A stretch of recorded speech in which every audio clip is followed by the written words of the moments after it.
Hi, my name is Peter Parker. We used to know each other. Maybe I'll never read this to you, and maybe that's my responsibility, because I'm not just Peter Parker.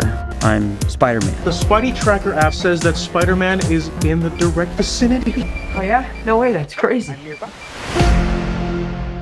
You heard it up top.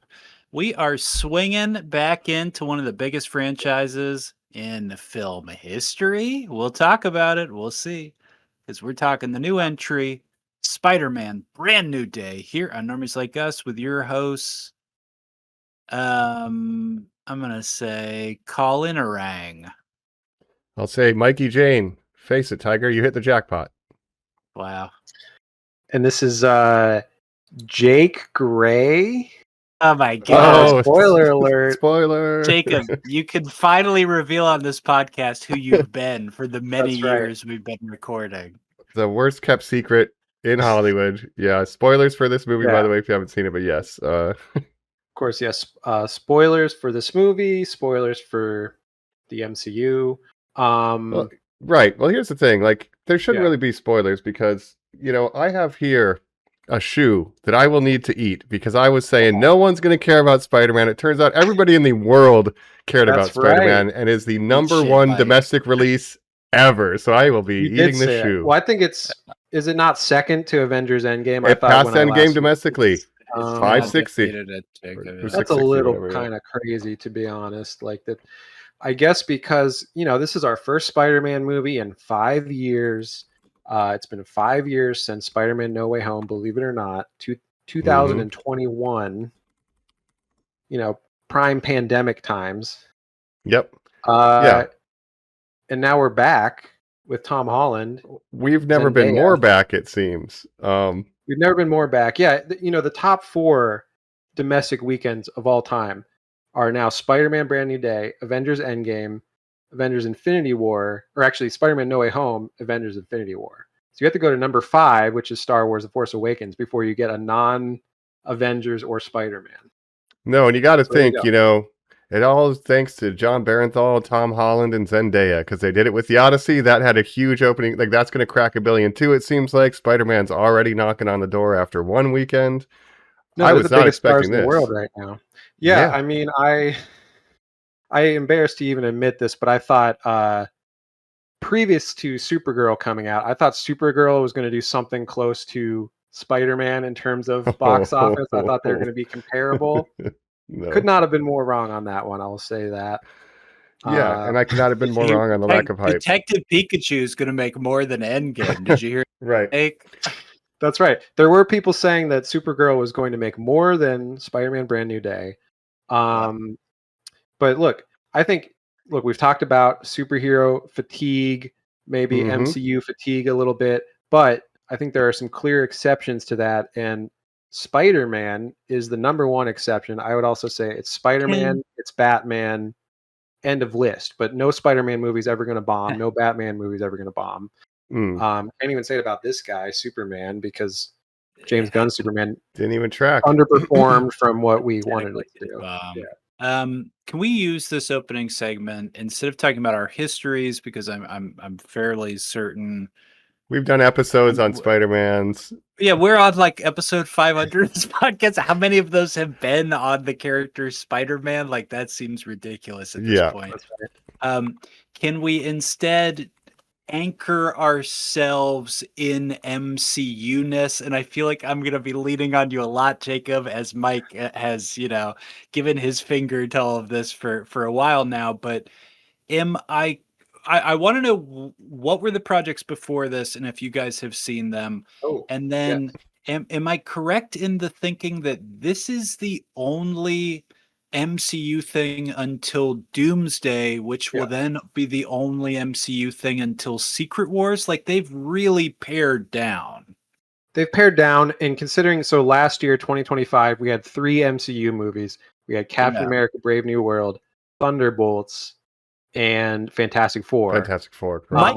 Mike knows these movies better than he knows his parents. He shuts his eyes at night and he goes, I'm reliving these films. Brave New World. Sam Wilson, Of course, this Red is the Hulk. first movie, the first MCU movie since Fantastic Four, which basically came out a year ago or over a year ago, actually.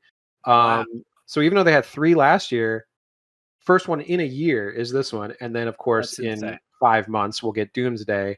So they definitely have paired them back, and I think they're on one of their best runs quality wise. If you put in Thunderbolts, which I liked a lot. Now I Yeah. hated Captain America: Brave New World. Didn't really like Fantastic Four. The more time that goes past it, the Wow. less I like it. Yeah. This is a Baby huge trap. revelation, listeners, Is it? because he's been a backer for this film for a little bit, whereas I've been like immediately like, I Same. don't know It's about more that like movie, dog. Yeah. the more I think about it, it's like I wanted to like it more than I actually did, and I have to admit to myself that it actually wasn't that good, and I just wanted it to be good. Wow. A year from now, I'm excited to hear you say this about Supergirl. Right. Yeah, finally. Well, Wake up. Yeah. Yeah. um, Drag you up from the mud that film was buried in.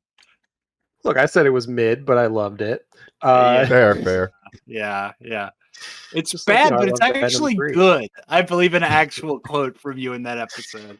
Yeah, some Yeah. movies are bad, but they're actually good. This Totally. movie, well, we'll find out. But We'll find of out, but course, we yeah. had some MCU streaming shows since we've had Wonder Man. Did anyone watch Wonder Man? I did Nope. not watch it. Not a chance, my Getting friend. no's from you guys. Canceled No. after one season now, which they announced they were going to bring it back for a second season. Now, this was made by Dustin Daniel Cretton, director of Spider-Man: Brand New Day. So I'm wondering if the cancellation of season 2 has something to do with we want this guy to make more Spider-Man movies, and he's got to focus on that. He doesn't have time for Wonder Man. But Yeah, he no, doesn't I have didn't. time for I didn't. lowly Wonder Man. Right, I didn't watch Wonder Man, but I did hear good things about it, obviously. And then there was Daredevil. There was Punisher. One Last Kill. Oh, I right. haven't watched any of these. I've not watched No, me season neither. 2. I've watched a couple episodes of season 1 of the reboot of Daredevil. I didn't finish it. I have not watched Wow. season 2. I did not watch the Punisher one shot. I know our friend Joe watched Daredevil. I like you. I watched some of season 1 of the renew of Daredevil. Never finished that season and never tuned in for this season. So maybe I'll catch up with that at some point. But yeah, I mean, again, we're mostly out on the MCU, but not out on Spider-Man, of course, because he's Spider-Man. Yeah. I think at this point, it's fair to say Spider-Man is probably the most popular comic book character ever. Like, I think that's pretty I would say solidified. Batman is second. So you got one Marvel. I think it's a one distant DC. second, though, if I'm being But fair. but to Mike's point, this is the nail in the coffin, I think, that proves he is second. Like Spider-Man has pulled to the first slot. Full stop, yeah. Certainly in terms of clearing box away. office. But I mean, when the Batman came out, everyone loved the Batman. But there's something about the anybody could be Spider-Man that has a global appeal with the Miles Morales and the Spider-Verse. We have so many different versions of a Spider-Man. It's like globally, I think there's just such an appeal to this character. And this weekend really proved it. And yeah, egg on my face. So Kids can see Riddler's 7 ripoff, dog. Like, it's not, no child can enjoy that movie. Well, I'm the DC kid, so I have to fight for my guy That's Batman. But I think he is a distant second. But if you think about it, it's like Spider-Man 1, Batman 2, maybe Superman is a distant third after that. Maybe, yeah. But I don't know. I mean, it's as we've been talking about, it's the year of mutants. We've been doing so much X-Men stuff. We're doing, potentially Wolverine X-Men could be argued for 3 pretty soon. Wolverine. At If this we're talking point. movie characters only, or if we're talking the whole persona, I mean, this could be a whole different pod where we can do a superhero draft or something. Rank just the heroes. Yeah. But I'm definitely. I'm just saying, I'm wearing my producer hat today. I don't normally wear hats on here just because Kevin Feige and Amy Pascal can certainly put a feather in their caps after this one. That's right. Amy Pascal, after she like can't keep a getting away decade with and a this. half of failure, has finally, with the Spider-Verse movies, with the MCU Spider-Man's in a good place in the movies. We'll have to see Despite about the rest her of the best MCU efforts. in December. Still in a good place. Yeah. Right. But yeah, we're talking Spider-Man: Brand New Day. Directed by Destin Daniel Cretton. New director, John Watts is gone. Destin Daniel Cretton, director of Shang-Chi. Legend of the Ten Rings, yeah. That's right. Creator of Wonder Man. Former seems like director of the Kang Dynasty, an Avengers film announced before That's Doomsday. right. He right. was supposed to So do the King they're just like Dynasty. we like this guy. We're just going to keep using him on different projects. He's a Marvel guy now. Destin, you're the perfect yes man. Oh, Mhm. thank you. Well, and I mean, we'll get into it. John Watts versus Destin, but I think I clearly know who's a better director overall. I think. Yeah. But did you guys? I want to ask you guys: did you watch any of the Tom Holland Spider-Man movies in preparation for this? I watched No Way Home. That's the only one I watched immediately prior to this, so I watched that the other night just to catch up on that. And I think that was the first time I saw it since theaters. Okay, yeah. It's truly like your second time ever seeing it. Yeah, But so it was a that's big good. revisit for me, and I remembered our episode after No Way Home and how much we were kind of all gushing over No Way Home and how much we Yeah, how loved does it it. hold up? I didn't rewatch it. I think it holds up pretty well in just its uniqueness of the crossoverness of it all. And from that standpoint, I think it's good. I think this movie is a stronger Peter Parker story. Obviously, a more grounded, back to basics, everything it's been sort of marketed as. Mhm. But I thought No Way Home held up pretty well. But I do remember our episode on it after seeing it, and I think part of it was going back to the theaters after so long, post pandemic or towards the end of the pandemic. It was like, let's all go see No Way Home. It was a great theater experience. Right. So I think that factored into it as well. I did not rewatch. I've never rewatched. I famously don't rewatch hardly any MCU movies. But after Right. I saw this and before recording this episode, because of some of the themes that we'll talk about later, I did rewatch Thunderbolts because I was like, wait a minute, these two things are kind of Mm, similar. So, and I'll explain later when could we be get it. But I did relevant. rewatch Thunderbolts and I still enjoyed it. But yeah, clearly, I think this Spider-Man's in a category above pretty much most Phase 5 Marvel and at pretty much anything they've done to bury my Let's lead. just But say Yeah. there's a certain That's cameo in interesting. this that Colin might be a fan Now, of. that's interesting, Mike and Jacob, because I rewatched Oppenheimer because oh, actually okay. a very Oh similar my gosh. scene Similar plays scene. out in this film. We just So, need the okay. unrated cut of this movie, I guess. I must yes address this because I have this in my notes. Is they listened to us. They were like, "How do you make $1 billion?" And they did Yeah, it. what did we say? We said literally all you have to do is have your exposition scene, have Florence Pugh with no clothes on, and literally that's what they put in this movie. But in a Exactly. PG-13 way, they said, let's put her in a hot tub, make sure you can't see under the water, but there's the suggestion of Foam it up. there. And they Foam make it it up, $1 billion. boys. Foam that water up. So Yeah. I'm just saying, Denny Villeneuve, you want to make $1 billion, you got time to shoot some pickups, get an exposition You know what you scene, need to. set her up, Yes. you'll make $1 billion. So it's foolproof. I'll tell you, Jacob, I rewatched Far From Home, which is the second one on a plane, and Right. cried, I believe, because of the altitude. I got very emotional and then realized that I really did not like that movie as much as I thought I did. And then watched Homecoming, and it made me think how odd it is that these Spider-Man films in particular have been so tied to this multiversal saga. You have the second film be a fake out for multiverse. The Yeah. third film is swallowed on. by the multiverse. It's a full on. And this film closing it up with no multiverse stuff, but still technically part of this multiversal saga. I'm very nervous to ever rewatch No Way Home because I think that I will just kind of automatically hate it because I feel so burnt out on this multiverse bullshit. So you did I not think- feel that way watching it? I think it works because it's a one-off. Now, if Yeah. you know a little bit behind the scenes of this movie, they had a different script. Tom Holland was like, I don't like this. It was more This multiverse. They were going to sucks. bring back Toby and Andrew. They were going to bring back all this Wow. multiverse. They were going to have Venom, different Venom variants and stuff in it. And Tom Holland read it and was like, no, I don't want to do this. Let's do like a back to basics ground level Spider-Man movie. And so they did a full rewrite. That's when they brought on Destin Daniel Cretton. So this whole movie is really thanks to Tom Holland being like, let's do something different now. We had the home trilogy. Let's do something different now. He's like, I've made you your billions of dollars. You will listen to me. I have all the leverage now. Like, you can't do it without me. And I know that we keep making fun of this, but like truly, he went to movie boot camp. He made like Yeah, he his went to a first Christopher Nolan movie. set. But like, think of like his Mhm. first film out of the Sony system, and an adult was like, "This is a camera. It shoots on this thing called film, and we shoot on locations." He was like, "You do what on what?" And it like Yep. blew his mind so Yeah. much that they were like, "Ugh, he's being so uppity. He's asking us to make this a real movie, quote unquote." No, I truly think that he went to Christopher Nolan and was like, "Oh, this is how you make movies." And I think John Watts, no offense, but we got to kill this guy, man. Like, I don't know. Like, We gotta kill this guy. we have to kill him. No offense to you, John Watts. I don't want to mean you any But you harm. can't be. Yeah, you can't be. I mean, you know We're gonna harm, have but I to wish kill you.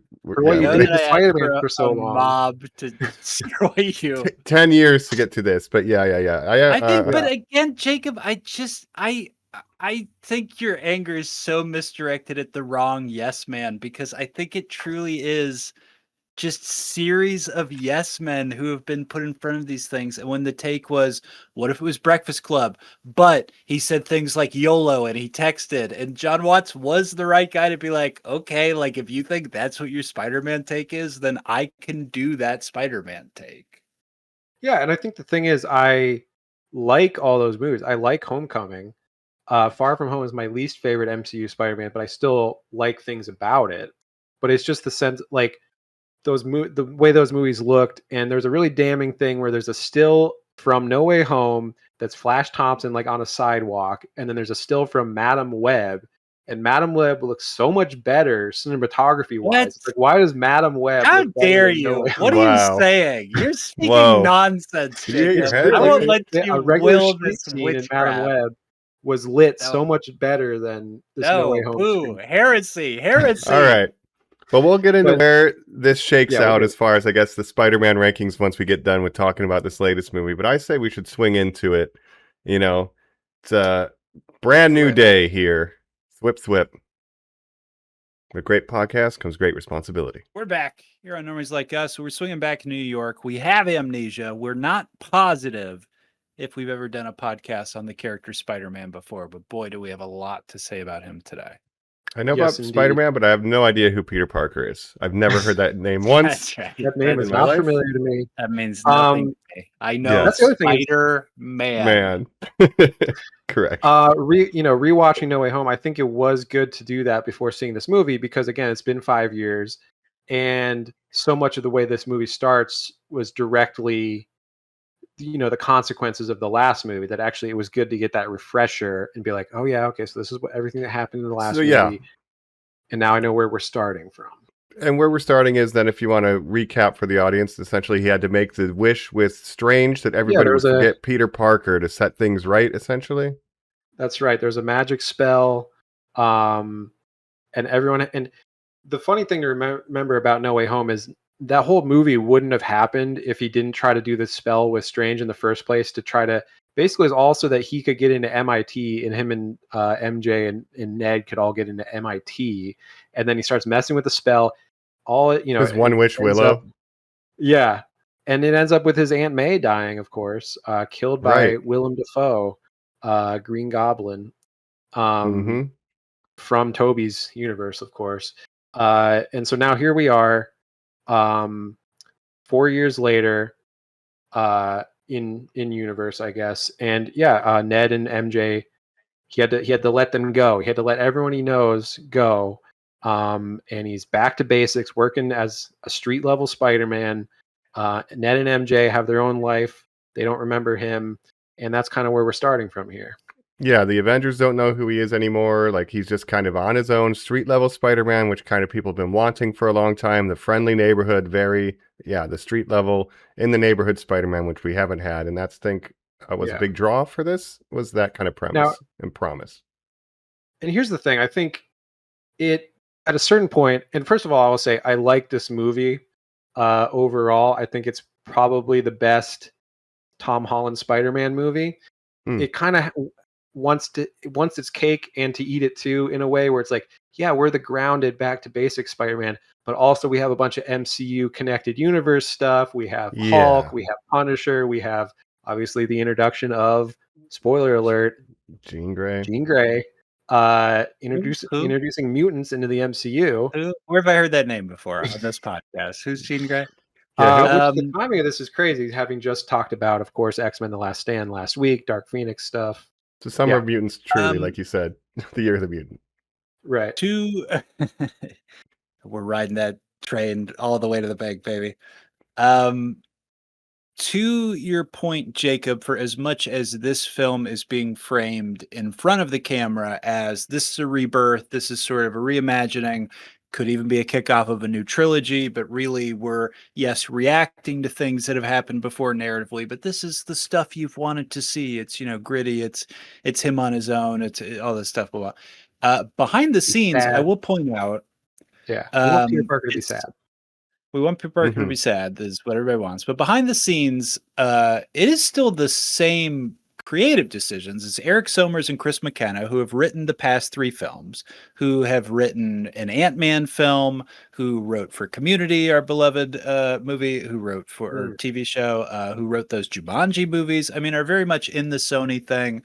You mentioned Amy Pascal, Kevin Feige coming together, this glorious merging of Sony cash Disney. with Marvel creative. Yeah, exactly. Shared like custody. This weird. Yeah, we like, love truly, corporations working together. Yeah, this we love fucking dumbass synergy that honestly a lot of nerds fought for. A lot of keyboard warriors clacked. Well, it's more like away. Sony needs to stop being in control of stuff and let Marvel take over, because Sony keeps fucking things up with their first the Amazing Spider-Man movies, the villain universe or whatever. So yeah. They're just holding the character ransom and coattailing off of Marvel, and they love every second of it. They're never going to let him go. Insane. Yeah, we love Madame Web on this podcast. We of course worship our Madame. That's right. Having a Pepsi right now. Morbius. I foresee you having a Pepsi, Mike. You grabbed my hand. I feel crazy. Yep. Uncle Ben's in that movie. Enjoy that. We love it. Enjoy that, Dr. Coke. But so. There's not a lot that has changed while being touted that everything's changed. And I certainly feel that as an issue. First reactions, I'm with you. I liked this quite a bit. It's the most overstuffed movie I've ever seen in my life that wants to be maybe 3 movies at certain points, and certainly has the runtime of 3 different movies. And I think that's where it's weakest. Yeah. And I saw your Letterboxd review, Colin, and you mentioned it being very long. And it is long, but also, did you know No Way Home is longer than this movie? That can't be true. This is the longest movie ever made. Yeah, that's the longest. How long is that movie then? That's insane. Actually, No Way Home is 3 minutes longer. I looked at the run times. It's like 148 minutes versus 145 minutes. You might as well tell me they're 5 hours each. That's unbearably long to me. Truly, this movie is very long. And at one point, I thought it was sort of wrapping up, and then there's a whole, of course, kind of twist. And you can say that it's almost a Jean Grey origin movie in itself. Like that could be a whole movie by itself. But also, we'll talk a lot about the plotting in that the way this film is structured and written, it really is like forgoes a plot in a lot of traditional ways. So Jacob, when you say like it feels like it's wrapping up, this is a movie that really doesn't have the indicators of a film where you're like, well, I know that that's when they find the thing. And instead, there were moments at the end where I was like, this could have another hour. Like I have no idea what's going on here. But Mike, some quick reactions from you, my friend. Yeah, I will say, so I went to the Alamo for this. Everybody was very excited. Lots of Spider-Man shirts, packed theater, packed screenings. They didn't have anything on the menu except for some drinks, but, brand new day. I'm talking about brewed new beer. Whoa, Spider-Man beer. Mike, Tom Holland's non-alcoholic beer company. And I actually don't appreciate this. I actually asked for this to be struck from the podcast. This is as bad as the product placement in the movie. Not sponsored, but they were selling it at the Alamo with the special can, and I got a little pin, and so that's what I got. That's Tom Holland's company. Tom Holland's non-alcoholic beer. Non-alcoholic beer. Correct. There's an Odyssey variant, I believe, as well. I want to say 2 things real quick. One, as a sober guy, I have heard that Bureau is like the worst beer alternative. It's pretty bad. It's pretty bad. And 2, incredible, Mike, that you tried it. And 2, I've seen Zendaya's face as she tried one because he did a tennis pop-up to support her tennis movie. Challengers, love that was challengers. that was a bureau event of them playing like pickleball or something, and she Love it. makes him try one, or he makes her try one. And you see her sip one, and the face she makes, dog, it is fucking priceless. Yeah, so I don't recommend it. This is not endorsed, but this is my souvenir from the Alamo. So yeah, That's very Hero. interesting. It's I've bad. never, it's not good. I've never understood non-alcoholic beer in that I know, for alcoholics or, people that want to be sober, I understand that, but I've never drank beer for the taste. For the And I would taste. not drink beer if it did not have alcohol in it. I would probably drink something else. But some people, I guess, like the taste of beer and they don't want the alcohol. Give me that malt water. Well, when you're in a bar, it feels insane not having something with everybody else. The beauty now is, thank God, Liquid Death exists, because Liquid Death's whole thing is like, fuck, look at us. We're as fucking We're intense water. as the bar that you're in, motherfucker. And you're like, great. Water in a can. Like, Great work. absolutely fantastic. See, if I was at a bar and I didn't Yeah. want to drink, I would just get a soda. I would get a Coca-Cola or a Coke A lot of places Zero, don't actually. have them because they just do the fountain thing, and they won't just give you a fountain because they'll be like, that's mixer. Like, we cannot use mixer. I've truly asked in like a bar in Nashville, and they've been like, no, I'm not You have to doing pay that. the cocktail I'm like, price, or just get a mocktail. really? Yeah, Just the exactly. rise of Yeah. mocktails recently, Fair. I guess, is a big thing as well. Yeah. Anyways, But this is not, screw Bureau. They're not a sponsor. They're off the screen now. Bureau. Mike. But we love it. we Mike did get a pin 3D at the printed screening. that bureau can.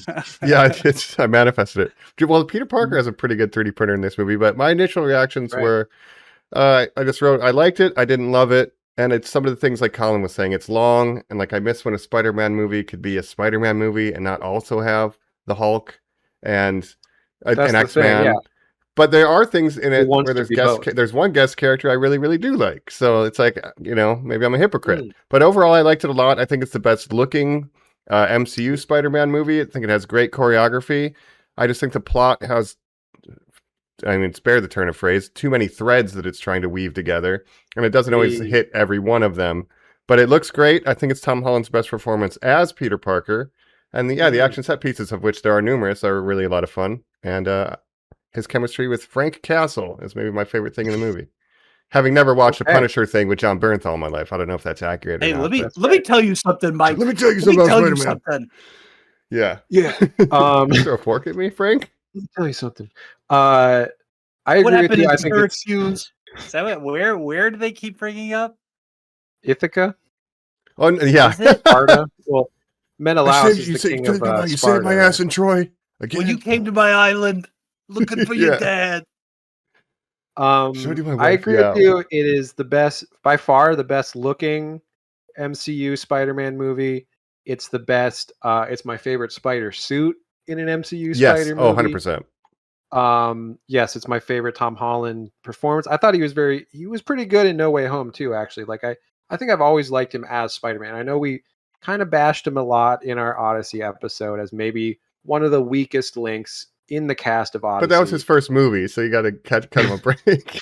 Yeah, but I've always kind of felt that he is good as Peter Parker. It's just when he tries to do anything else that he's not as good. I will say the other research I did last night on Hulu, I threw on a little movie about a little video game explorer named Nathan Drake. Oh, wow. And Jacob, he is a bad actor. It is unfortunate. He's not a good actor. Very typecast. He can play Peter Parker. He can play. Here's what I've noticed. And obviously this is why they like build these films around this. You guys keep complaining about the connections.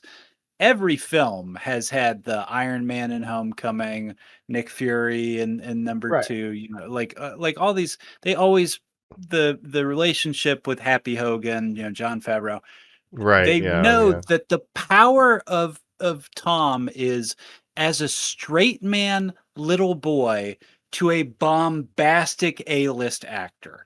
He is so good in fucking Infinity War off of Robert Downey Jr. It is insane how good he is. And that's the power of him. Or he's good as a tiny little twink having a hard time. And this movie's great because he's got fucking both those avenues like completely captured. He's spending time with John Barathol, bouncing back and forth, although it constantly devolves into my least favorite kind of improv, which is just two guys yelling at each other. It's like, let's actually say lines and make jokes, maybe. Yeah. Fair. And it's funny you say that about him, you know, as a little boy versus a man, because I think this is the first Spider-Man movie where he is a Spider-Man and not a Spider-Boy, because this is the most mature Peter Parker that we've seen. I mean, again, it's been 5 years since No Way Home. He's 30. You know, still looks 25, but he's I think he's matured very well, and he's just a very charming young man, and I do love him, and I love him and Zendaya together. I think they're a great young, charming Hollywood couple. Yeah. And again, she'll be back in Dune with Robert Pattinson from the Odyssey. So a big year for Zendaya and Tom Holland, at least. Yeah, and I was joking because Benny Safdie was the highest grossing actor of 2026 in terms of movies, because he was in the Mario movie and in the Odyssey, and that was before Spider-Man came out. And I was like, well, surely that record will be broken by Zendaya, Tom Holland, and John Bernthal. But actually, Zendaya will be number one, because you have Dune, you have this, you have the Odyssey, you have the drama, which you know, maybe I don't know how much. 20 it counts. That money counts. Yeah, it's like not a blockbuster, but that still counts. But but yeah, I think this is again, it's wanting to be both things, where it wants to be this grounded, back to basics Spider-Man story. It also has all these MCU connections. Again, it's the introduction of mutants into the MCU. Doomsday that's going to be a big part of Doomsday. Obviously, they don't say the word mutant, but yes, we do get our first mutant. But Jean Grey, yeah. Why do you think that is? Why does this film have to do that? Whose idea was that? Well, if this film ostensibly has a villain, why would you choose this character, which has never really been a villain, to be the villain? It's an interesting way to introduce this character. And, you know, that's been the main criticism maybe of these Spider-Man movies, is that the lack of traditional Spider-Man elements. You know, your Spider-Man villains. We had Vulture in Homecoming, but other than that, it's been like, you have Scorpion, you have Mysterio, but you don't have, you know, a Green Goblin, a Doc Ock. I mean, obviously you have them in No Way Home, but you don't have an MCU version of these bigger. You had an entire film of him being like, what if I borrowed all the other Spider-Man's villains, which is kind of a cop-out. And then you have all the endless accusations of Iron Man Jr., that Tony built his suit, builds his AI, you know, does all this stuff. Has robbed Spider-Man, that we don't have an Uncle Ben. I mean, you know, if you look at it as the first three movies are an extended origin story, the longest surf Dracula of all time, if you will. Yes, oh my God. Leading to this movie being the first real Spider-Man movie. Damn, that's fucking funny. That's true. But yeah, it's like, even going back to like Homecoming, I would see clips like just randomly. I didn't watch the whole movie, but just seeing that suit when they're like, kill mode activated. No kill mode. No, like that stuff. It's like, you don't need a robot suit. You just need a Spider-Man suit. Yeah, like I'm not here for any of that. All this stuff. They're slowly paired it back to what he is now, which he still has sort of an AI that helps him. But again, this suit, one of my favorite movie suits of all time, I think. I mean, I have to go back and watch all the Spider-Mans, but I think the suit in this movie looks incredible. I've never really liked any of the MCU Tom Holland suits that much because of the whole Iron Man element and like the different weird suits that he wore, like the Night Monkey and all this stuff in Far From Home. Night Monkey. The MCU costume design of the lines that emphasize action and musculature has always been present. So, you know, initially that Homecoming suit, when we thought that was the best we were ever going to get, little did you know, of course, you know, they make these deals forever. I was content, but I never thought we would get screen accurate. This is comic, you know, right off. And again, it's back to basics. That's why it's so good. Is it's so basic, it's so simple, but it looks so good. It's got nice colors. It's got nice clean lines. Like it just looks like a Spider-Man suit. But it's still, it reacts to the wind. It has wrinkles. It's not like this metallic texture, form-fitting, you know, Sentai suit. Like it feels like something you could feasibly have somebody wearing in the real world. But yeah, it's Right. great. He's watching it in the washing machine. It's like, yeah, this is a great suit. Like, great Spider-Man suit. Yeah.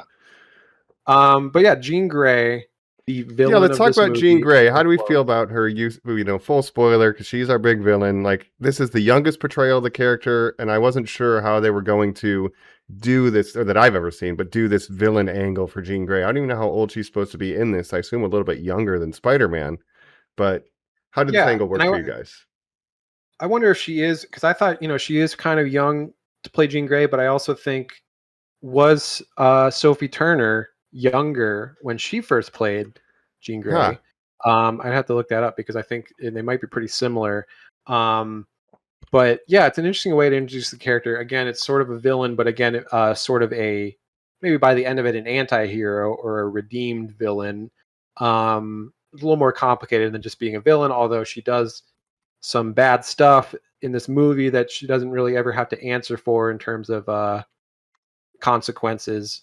But well, I guess we'll see how future. I mean, it all depends on how like the Jake Schreier X-Men all comes into place with the rest of the cast. Mutants are feared and hated, Jacob. That means they have to become feared and hated. I don't know what to tell you. Like Yeah, when I am you're perfectly down with that.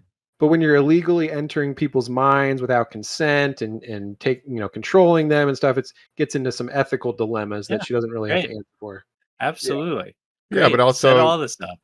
kidnapping and killing her sister, like on no grounds of anything, but you want to fuck with mutants Right. is also questionable and unethical activity. So, what is But I would VMAX? say That really worked for me. Like, what is it? VMAX. Yeah. Max is Vecna. It stands for Vecna Max, I think. Vecna Max. That's right. Yeah. Oh my No, God. but How did she not veto this immediately? Be like, well, I'm not saying any of this. I'm not saying you don't know VMAX. what this will do for me. Yeah. I think, but again, I liked this portrayal of Jean Grey. I think it was interesting. And again, having just seen X-Men The Last Stand and seeing how to not do this Dark Phoenix storyline to sort of do a sort of quasi Dark Phoenix as the introduction to this character.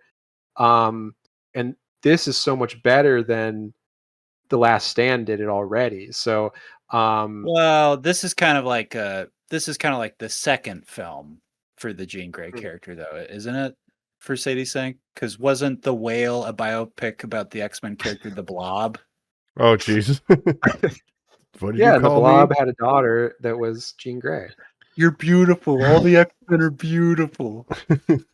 Um, no, I mean, I think Sadie Sink, I like her as an actress. I was already predicting in Stranger Things that she was going to be one of the only kid actors to like do anything because she was so clearly one of the best actors from that age group. I mean, you have Joseph Quinn and some of the older actors I think are good actors, but versus Millie Bobby Brown and Finn Wolfhard and these other characters, I think she's clearly such a better actor that's like, oh yeah, she's moving on. She's got a Marvel now. She's doing stuff. Yeah, Finn couldn't really transcend the Ghostbusters. Millie Bobby Brown just refuses to leave the Netflix contract. Viola Holmes, Lifetime 3. deal. Yeah. I'm So, Jean Grey, isn't it? isn't it? Oh, Yeah, so I'm no. happy to see Sadie Oh, Sink no. not sink down to those depths and at least make it to the MCU as an interesting character who has perceivably, a long future as they do these X-Men movies that they're trying to And again, spin I up. think it's funny that every time they need a Jean Grey, they're like, let's get a redheaded actress from a popular TV show of the time. So you have, of course, Sophie Turner from Game of Thrones. Now you have her from Stranger Things. But it was this big secret, apparently, this open secret. So I take it back to Jacob, my entire point to building the film around this, which seems so intentional.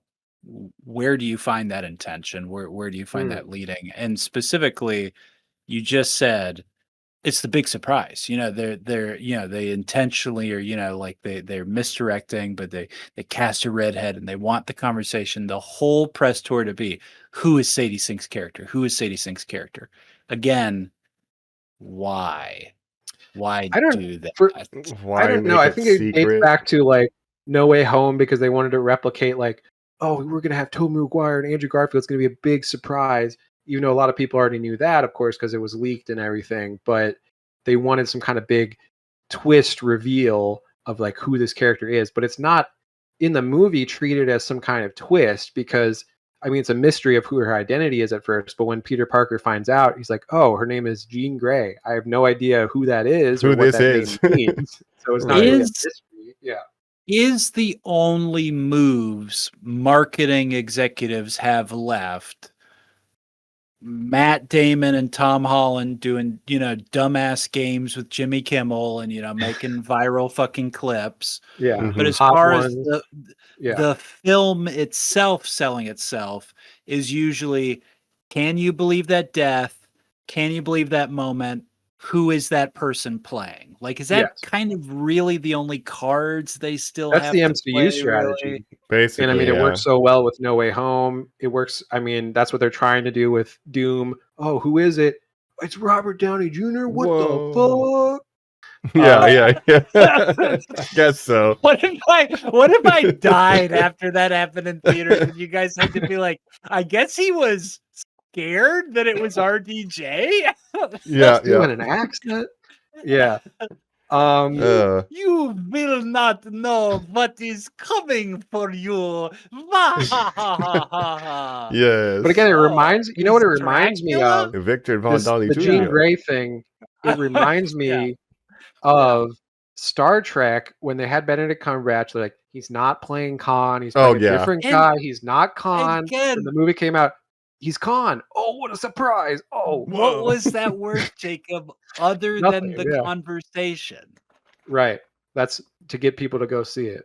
Yeah. I do want to say two things about my mom real quick, who I did watch this movie with. And that Yeah. one, Jacob, when we saw the Doomsday trailer, she said, "Wow." And what is that? And what is that? She watched the whole trailer and went, "Wow." And what is that? And just like could not comprehend what it was, what was happening, but she was so excited for And it. that would be so. It would take so long to explain. Can Okay, you- see, these are these Jesus characters. Christ, These are Can these you characters. fucking imagine what a nightmare world? These are the that everybody Thunderbolts, would but have they're to tell actually the us. new Yes. Avengers with a Z. Yes. Yeah. So you remember back in 2003 when we saw Hugh Jackman? No, Yeah. no, Right. we can't. Like, I can't. And the second thing And- is when the school bus, in a moment that we're going to talk about later, Jean Grey gets off of it and we finally reveal who she is. My mom pointed at the screen and said, "That's the bathtub lady." No. Isn't Millie Florence Bobby Pugh. Brown I the was like, bathtub lady? Nope. Well, in this movie, the Well, bathtub lady's Florence Pugh. Yeah. Yeah. Oh. yeah, Oh, she thought it yeah, was Florence that's Pugh. the bathtub lady. It's the bathtub lady. She put That's- it And what did together. you think in that scene? I wonder. I don't. I have. Can you imagine? Of course, I was in our text thread earlier. I was saying, Static. I Mm. was telling you guys, my mom said that she was taking her grandkids to go see Spider-Man today, and I was like, okay, there's probably so many things you're not going to have context for. I told her, okay, so in the last one, everyone that knew Spider-Man lost their memory of him. She's like, okay, I understand. I was like, that's really like important context you'll need to know. She doesn't care. She doesn't know anything about the MCU. Doesn't matter. Right. Yeah. But yeah, I do want to say, while we're talking about the mutant gene, there's also talks about other mutant gene stuff in this. Like I said, they don't call her a mutant, but there is mutation. He talks about my DNA is mutating to a spider, and then he's like, Bruce Banner, how do I not mutate my DNA? But what if it's supposed to be mutating? It's supposed to be expressed. There ain't nothing wrong with us. There's nothing to cure. Yeah. How do you know what's a good mutant and a bad mutant? Yes, correct. So they're doing that. I think that's why Jean Grey works in this movie, because of the parallels with Spider-Man, with Peter Parker, what he's going for, going through. We're getting this mutating Spider-Man DNA, shades of Toby. He's got organic web fluid coming out of his wrists now. He's got increased spider hormones and stuff. And the idea of like, yeah, we're special, we're different. And so that's how he eventually relates to Jean Grey in the end, is they're in sort of his memory of Aunt May and stuff, and they have this emotional moment. And so I think those parallels kind of do work in this movie. And that's why Jean Grey works as sort of a villain to Spider-Man, strangely enough. No, and I think, that mutation thing, because at one point, they're literally saying like, you're suppressing genes that maybe you got to just get through it. Like, you can't hide behind this. You have to experience this change and go accept that growth. Like, that's a big part of this.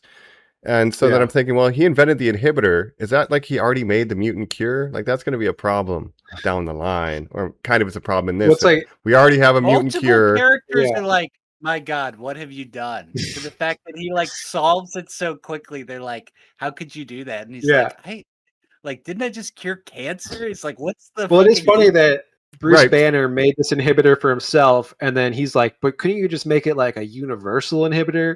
And then Bruce was like, I've never thought about it like that. I guess you could, but it would also be ethically questionable. Morally dubious. Oh, so you're Hitler. It's nice to meet you, young man. You're some sort of fascist, I see. Yeah. Peter Hitler. Yeah. Nice to meet you, Peter Hitler.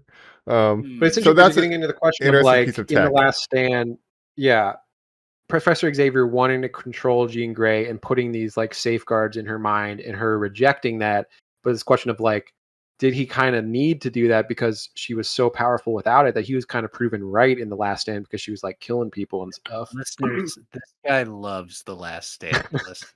Well, just saying, thematically looking at this movie with that, like some of the themes of like, would Banner have like elected to opt into the mutant cure if he's like the Hulk's too dangerous, like just like, you know, Rogue, like I'm gonna opt into this because my life objectively sucks with my particular mutation. Like which side are you on? I don't know. Yeah, but there's a difference between a cure and an inhibitor that can control your powers, but you can also turn off. And I'm pro, metahumans need to have some sort of oversight. Like I'm pro Sokovia Accords. Okay, they put the cure in a gun. I'm team Iron Man. Saying that we need some kind of regulation. We can't just have rogue, superpowered people running around doing whatever they want. I kind of agree with that. Now you can't trust governments either to regulate it either. So it is a question of like, you can't trust. How do you execute this? Yeah, it's so crazy that when people were tweeting "release the Epstein files," you were retweeting or subtweeting them saying "release the Sokovia Accords." Right. Yeah, we need the Sokovia Accords. We can't have these super people running around doing whatever they want, being vigilantes. I need the unredacted mutant registration list. I need to know who all these mutants are. Trump's name is on it. He is a mutant. No, but I see that argument. Because then you get people like Jean Grey doing, taking over people's bodies without consent, doing whatever she wants, getting people hurt, possibly getting people killed, walking them into traffic. Yeah. That's this not guy cool. keeps asking for consent before he uses telekinesis. Excuse me, milady. I would like to enter yonder brain, please. Well, she's essentially mind raping these people. I mean, if you think about the movie, Obsession was all about how this guy basically without consent, her agency without consent. Yeah, and that's what this whole movie is. Jean Grey is doing this to hundreds of different people throughout this movie at a time. And then she doesn't face the. I get that too at the end, not to jump too far, but she just kind of is like, Peter Parker's like, they did kill your sister, so I guess that's all okay. You're all right, kid. Get on out of here. Did we fix my thing, by the way? And it's like, it doesn't matter. The movie's over. Kind of. Over. I don't know if you're fixed. I don't know if I'm fixed. We should wrap things up. And you're like, it's been 2 hours and 40 minutes. Let's get out of here. Whoa. It's been a long 2:40. We got to get moving here. Do we need about 30 more minutes to land this plane? Yes, but we can crash. It doesn't really matter. It's fine. But I guess, overall, like I'm not dissatisfied, but there's a lot of stuff that I think gets unserved with Peter fighting his mutation. We see early on where it's supposed to make him, he's too dangerous and violent. He like hits one cop car with Scorpion, and it's like, whoa, buddy. But then it really doesn't come up again. Yeah. Hey, what are you doing? Right. Cool it, mister. What did I do? Oh, did I hurt anybody? God, I got yelled at. Yeah, again, we're getting some sort of Spider-Man 3 vibe, Sam Raimi's Spider-Man 3 with, I'm getting these strange feelings of like, because of the isolation of like, again, everyone who knew him, he's lost anyone that was close to him. He's in a very dark place. He's the saddest that Tom Holland, Peter Parker, has ever been. He's alone, and he's getting these weird new mutations of his spider DNA. I have a thought about this too, because this movie, he's in the suit a lot, and it's like, this is very much like the Batman, where he has thrown away Peter Parker's identity to be just Spider-Man, and he's literally becoming more spider than man in this movie, essentially. Yes. It's how does he balance that and reclaim some of his humanity while balancing the Spider-Man powers that he's getting. So I like that. It's very much like I think he it's an doesn't know how to be interesting angle. Peter anymore. And he keeps saying his weakness is a rolled up newspaper now. Yeah. Or a water spout. And I like the stuff with the organic webs and stuff, and learning how to like sort of control that. I I like don't when he know whispers, why the webs would "Web come out off." of your just conveniently come out of your wrists, even if you're getting new spider hormones. Like they would probably be coming out of somewhere else. Than your He should have wrist. spinnerets by his butt. Yeah, you didn't see the body scan that said spinnerets forming in wrists because XYZ. Oh, did you overpower the coupulator? Yes, Peter. AI says this and that. Okay. That's another thing that this Disney Spider-Man, I do not love that he is trying to be an apologist for the name Karen and the AI technology. He's very pro AI, and it's named Karen, and he's very much, yes, AI is good and cool to me. That bums me out a little bit. You wouldn't an have AI personal assistant. a nuclear fusion core. Yeah, dude. Of course, I have that stuff. I got all that junk. For Peter, bomb making. your dumbass friend says I can use it by tapping into the blubber generator. Zip Thanks, Karen. zippity doo. Yeah, I live in this. I live in this abandoned boat. And eat chili out of a can. I live in a boat and I made chili. Do you think Frank is chili with beans or without beans kind of guy? I think he's with beans. With beans. With beans. Mike, he's the loves those beaniest father I've ever met. He gives you a whole hour-long conversation about how that's the real protein of the chili. It's not chili if it doesn't have beans. He has that. Like I asked it what the heat level is going to be. I don't want to hear about I the wouldn't beans eat that chili anymore. if I were you. It's going to be punishing, kid. You get it? I like to let's talk about Punisher. Yeah, this other relationship Spider-Man, here. kind of this buddy cop relationship. I like that element. I think it's interesting because you have this dynamic of Punisher who is pro killing people, of course, and Spider-Man who's very anti killing people, and so they have that philosophical dilemma between them. It's later kind of revealed in conversation that it seems like Peter's mindset is like, well, he's the superhero no one else interacts with. I also want to be a lonely superhero. I'll just see how this guy does it. And then, of course, Punisher gives him a speech about, like, I don't want to be alone, you fucking idiot. No, he has that great line, like, you think this is a lifestyle? This is a fucking sentence, kid. Like, if my family was still alive, you think I would be doing everything I could to be with them? Yeah. I like that little line. Right. And don't forget we got a little Daredevil cameo in the last movie too. Matt Murdock lawyer cameo. But yeah, he's another street level New York guy, so it makes sense that they would run into each other in their day-to-day activities. Battle van, they punch your battle van, which is a big comic. Oh, and there's some great bits in that opening action scene where Spider-Man takes his grenade launcher. He just grabs another one. Another one. I knew you were going to do that. But there's stuff with the just in case. But I want the Spider DNA. Like, there's an opportunity here to have him go more Spider-Man 3 like Dark Side, where he could be fighting with Frank, and even Frank's like, whoa, this ain't you, kid. Like, what's wrong with you? Like, there could be a moment where he goes over the line, right? It's kind of drawn from a comics arc called The Man Spider, where all of the Man Bat. The DNA spreads so far, he literally turns into a spider. He grows 4 extra arms. I think this is a Marvel Rivals skin. I had that action figure. Turning into a full-on spider. The classic, the animated series did a whole run of it. I guess why not go that far? Or Mike, like you're saying, why not go further with the attitude or the violence or the aggression of anything? It truly is. He's just, like you said, Jacob, about the cake and eat it too. It seems like their mindset constantly is like, he's isolated. He's a solo guy. So he'll do all this stuff by himself. And it's like, right. So who's he bouncing off of? And it's like, well, MJ's in the movie. It's like, well, is MJ a big character in the movie? It's like, well, MJ's in the movie. And it's like, well, he has scenes with MJ. It's like, he does technically have scenes with MJ. And you're like, okay. So Ned's who's the biggest person in the character? Yeah, it's like Ned's in. We've got Ned. Don't worry about it. Even less than MJ, but he is in the movie. You're like, Ned's a character? And it's like, Ned Well- could be a character, but he's also going to be the emotional linchpin, which is us asking for the audience to do a lot of heavy lifting of remembering the other movies. And you're like, I guess, yeah. No, but Jean Grey's the big character. And you're like, but Jean Grey's the big character. Oh, he hangs out with Bruce a bit too. Why? It's just That's so the thing, much. yeah, he runs into different. Yeah, he hangs out with Bruce. He hangs out with Yelena. He hangs out with Punisher. Lady so from he's the Bear. running into all these different. Lady from the Bear. Police. Spider-Man's captain. the most isolated he's ever been. He hangs out with every member of the Avengers. But they don't know who he is. Everybody, yeah, They don't it's like, understand. okay, yeah.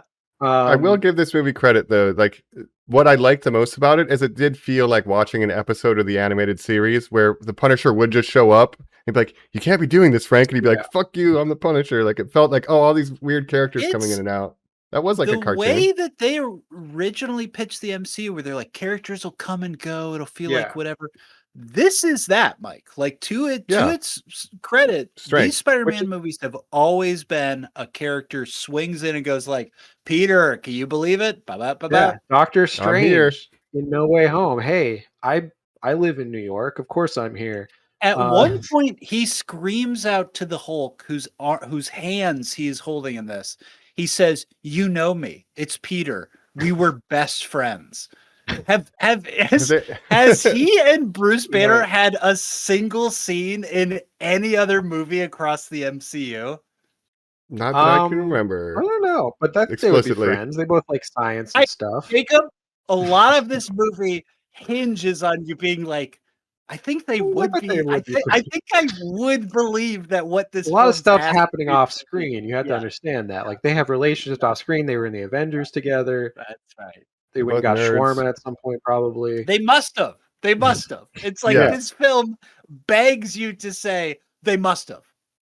And I'm so uninvested. I was just like, yeah, okay, sure. And I just went with it. Sure. But I did like that kind of, even the montage of all the different villains that he's been capturing the years. They're getting all the comic book covers, like freeze frame out the way in that opening kind of crime fighting montage. That's all very fun and cartoony, comic booky. But it used to be.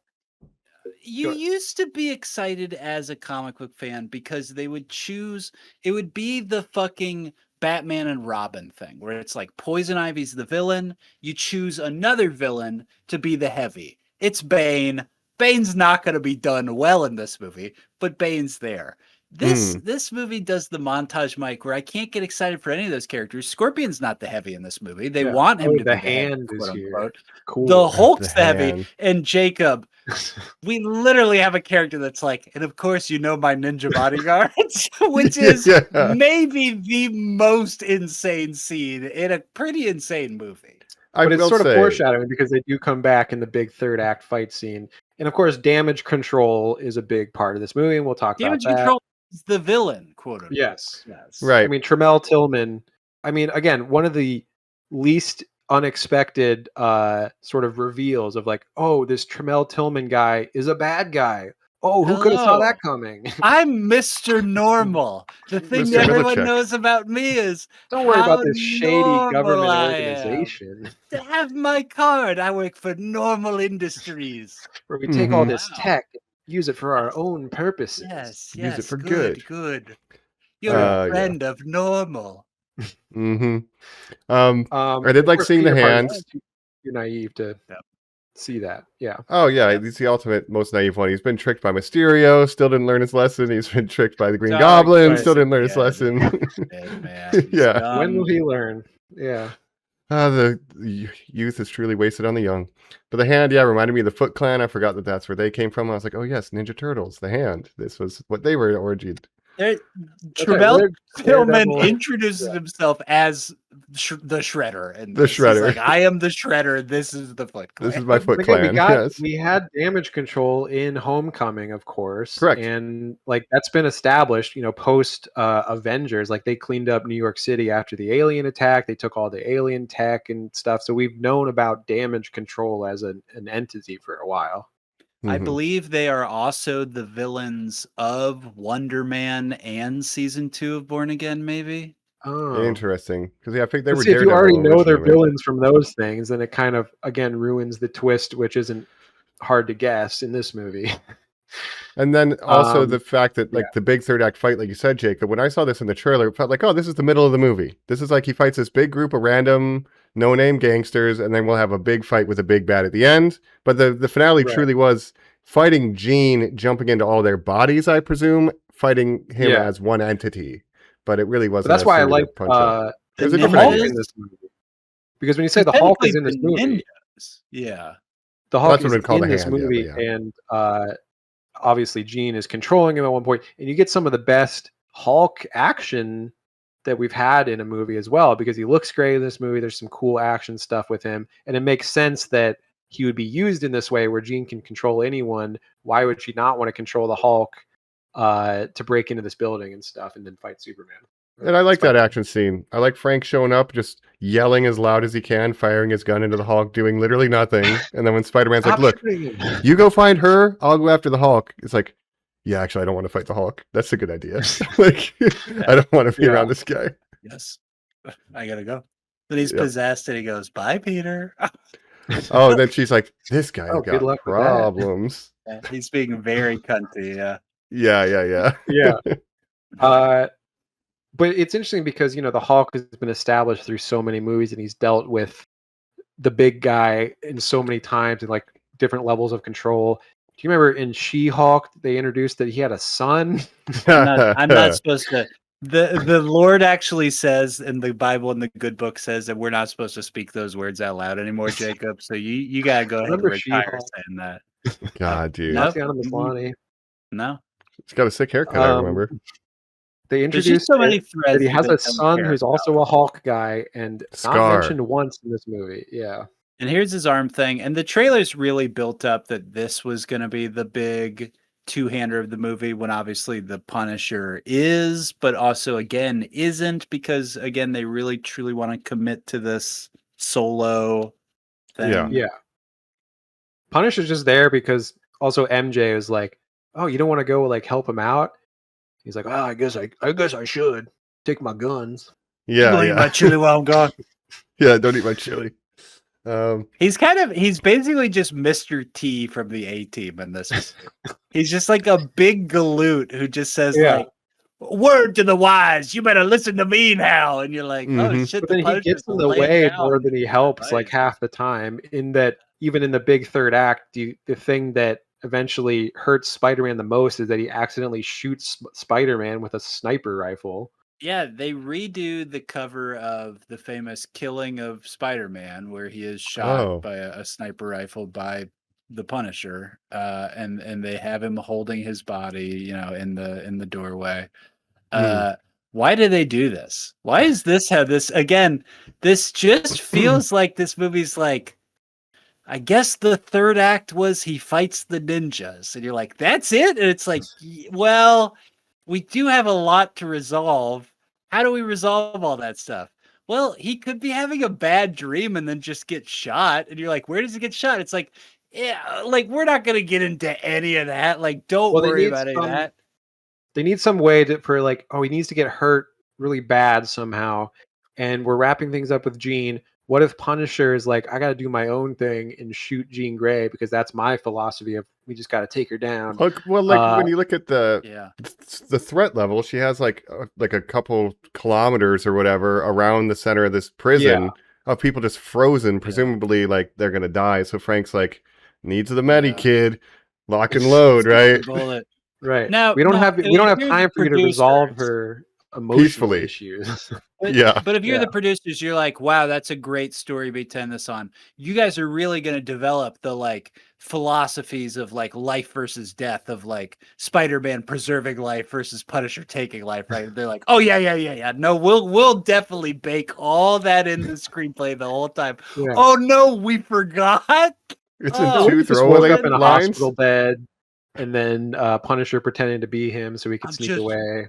I'm really sorry. Hey, shut up and listen. Sorry to me I for a shot second, you. kid. Like, this is the words that matter. The words that I'm saying is that it's dumb that I shot you or whatever. You're like, great. Yeah, absolutely. Great speech. Yep. And like I said, I watched Thunderbolts, and we're doing we need to have an emotional climax where we're going to sit down, we're going to talk to Aunt May, and she's going to say, it's okay to be a mutant, Jean. we love you. Right. And that's kind of that's It what is a resolves lot this, like essentially. Thunderbolts, and also in that they're just like people in New York are getting hit with some kind of thing that they need to be saved, like in Thunderbolts where they're When Void is getting just in ghosting shadow everybody. realmed or whatever. Yeah. Shadow realms, yeah, he's getting banished. Yeah, that's exactly it. I put up with a lot on my commute every day when I New gotta York's go going from through it. one borough to the other. But one thing I don't mess with is getting sent to the Shadow Realm. Shadow Maroon! realm. No. Oh, now I'm frozen in time. What's going on? That's why I never but take I the was Washington pissing, overpass. and my dick's still out. Ah!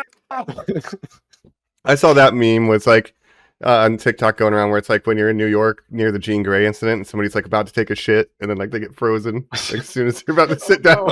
Oh, no. It feels crazy. I do like this effect though where everybody's kind of like vibrating because it's very like It's great. similar to what Charles was doing in Vegas in Logan. Like that whole casino was just like stuck. I love that. I like that a lot. All the Jean stuff is cool. The powers are awesome. The way that they're explored, the literally that she evolves in this movie, that her brain is like, oh, I can do more than this. I'm not just telepathic, I'm telekinetic. And that she instantly is like, oh, I'm very good at doing this part of it as well, actually. Really made the third act look awesome, even though again it doesn't it's just not the threat, it's just not utilized. I think if you look at the parallels between what Peter's going through and has gone through in past movies to what Jean is going through, he kind of understands what she's going through to a certain level, so he tries to empathize with her. But again, yeah, I mean, she's going to have to face some kind of consequences down the line of like, hey, you were kind of like jumping into people's bodies. Like, I don't feel like that's an okay thing to do, maybe. At the very least, murdered one person by walking him into traffic, like bare minimum. Well, we don't know that he died for sure, but he definitely it looked pretty that bad. Guy was 100 years old and made a glass take him. She chose been very one safe for her. guy. Well, it's like, don't choose that guy to make that point.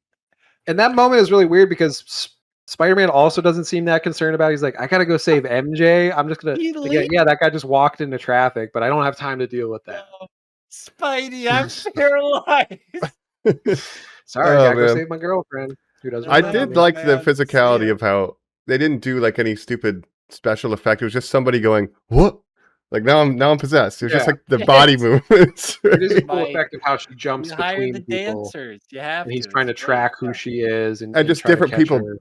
like beefing with him, like, I'm gonna go to see MJ, and then another person walks by because fuck you, Peter. Like that was pretty good, I thought. Like pretty well done. Yeah. Although you think I'm Scorpion? Yeah, I'm not Scorpion. We get a little Scorpion in this movie. He's got a cool Scorpion suit. Good choreography with the tail. We've never gotten that in live action before, like a Scorpion tail Michael fight. Mando. If somebody was like grilling you or like ribbing you for your like stupid little like secret little alias you have, would you one up them by being like, oh yeah, well I know Scorpion facts. Well, so it makes it even better. Scorpions are nocturnal, so it's actually cool what I am. It's like, dude, you're not winning, my man. You don't need to bring up Scorpion facts to seem cool. Guy who goes by the name Scorpion. Well, he had a lot of time in the library in prison, and he was just reading Scorpion books. He's like, yeah, what else am I gonna do? Oh, you like scorpions? I couldn't tell from your scorpion tattoo on your neck. No, he's locked up. He's hanging out with Vulture, and they're sitting there in the mess, and like, you know what? That Spider-Man's got one thing figured out. His branding is really on point. Like, yeah, we could have worked a little bit harder on ours. Yeah, I'm gonna think about that. Yeah. When I get out, I'm gonna be so much more Scorpion. Anyway. But so basically, Jean, finds out Peter Parker's identity, finds out about MJ, and so she's like, I'm gonna go get MJ. You better watch out. And he's like, that's not cool, man. That's not cool at all. Real quick, she tries to possess him, and she can't. Yeah, right. She gets thrown out of his mind. She is obsessed with the idea that she cannot enter Spider-Man's mind. I ask you guys, why can't she go in his mind? Because he's like probably some kind of metahuman. Yeah, and like his spider sense could sense the attack, and I don't know, but not Spider. Yeah, Yeah, she could go in any. It seems like she could go in any metahuman's mind. I think it's the spider sense being able to anticipate the threat coming, and some type of natural defense kicks in. I wouldn't know why, except maybe metahuman, but Peter like the Tingle. Hulk doesn't have a spidey sense, so it could just whoop, you got me. Yeah, That's how I justify it. Yeah, that could be. But she's going to. She's sort of racing against Jean to MJ's apartment to warn her.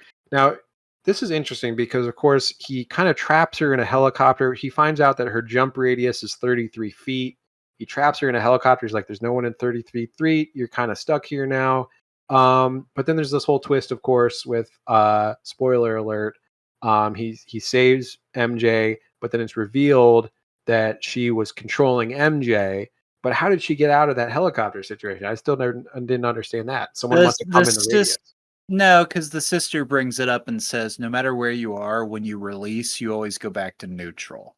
I think the weird assumption that Spider-Man's making is basically he's like, ha, you're a villain with no body. You're a ghost, and I've trapped this ghost that possesses still have a main body at this point. And what he doesn't realize is that she can literally cancel the ability at any time and literally just go back, walk up the street to her and be like, okay, I possess you now, which is him being like, oh no, my fatal flaw. I and the other, you were real. That's actually pretty good because it's true. The whole time she's doing like jumping other people and he's chasing the other people, she's just walking towards the apartment, like chilling, right? Like that's pretty good. You would really just have to trap Sadie Sink herself without anyone in 33 feet, not just a random guy in a helicopter. Tramel Tillman does is isolate her in that area. Yeah, but good wild goose chase, Gene. That makes a lot of more sense. But I like this scene on the roof. He goes to MJ. Yeah, he's like, look, I got to take you somewhere. They do a little swinging. They have this emotional moment where, and this is when I kind of knew, where she's like, oh, Peter, and they have like a kiss moment and all this stuff where she starts to remember him. I'm like, now I know something weird's going on here. She's probably controlling him. I kind of guessed every plot point and reveal in this movie before it happened, which maybe is a detriment to the movie. But there are things that I thought were logical endpoints, Jacob, that I never connected. I assumed the entire thing would be he will man Spider out at the end, and the third act is that Spider-Man's the villain of his own Spider-Man movie, and that it's them turning him to this calm state. You know, like his friends will be like, oh my God, we're back for you. That never happens. We have a villain character who controls minds and taps into memories to hurt people. I'm like, that's the easy writing to restore all the memories for his loved ones. This film will end with Jean Grey has restored the memories of every. No, they don't do that either. There are obvious setup swings that this film could take that it does not take as shortcuts and cheats, that I almost don't even know why it doesn't. Yeah, because I could see the Jean Grey thing too isn't easy. Like, oh, you know what, Peter, you showed me the error of my ways. Let me fix so that everybody remembers you because you're a nice guy. Yeah. Did a favor for you. The name Peter Parker, it's back in, people's memories. How did you, what? Like that you almost assume the backdoor of why they chose this character. And again, the assumption is this was the coolest way to introduce the X-Men, I guess? Right? Yeah, I think, well, first of all, I think I like that it doesn't have this easy fix to the amnesia thing where it's like, you can't just revert their memories. Like he's got to, and you're starting to build up a new relationship with Ned and MJ in this movie. But they're not just going to get all their old memories back automatically. It reminds me of the Guardians 3 Gamora issue, which has to come up with its own solution. But obviously that's to something that James Gunn didn't have control with.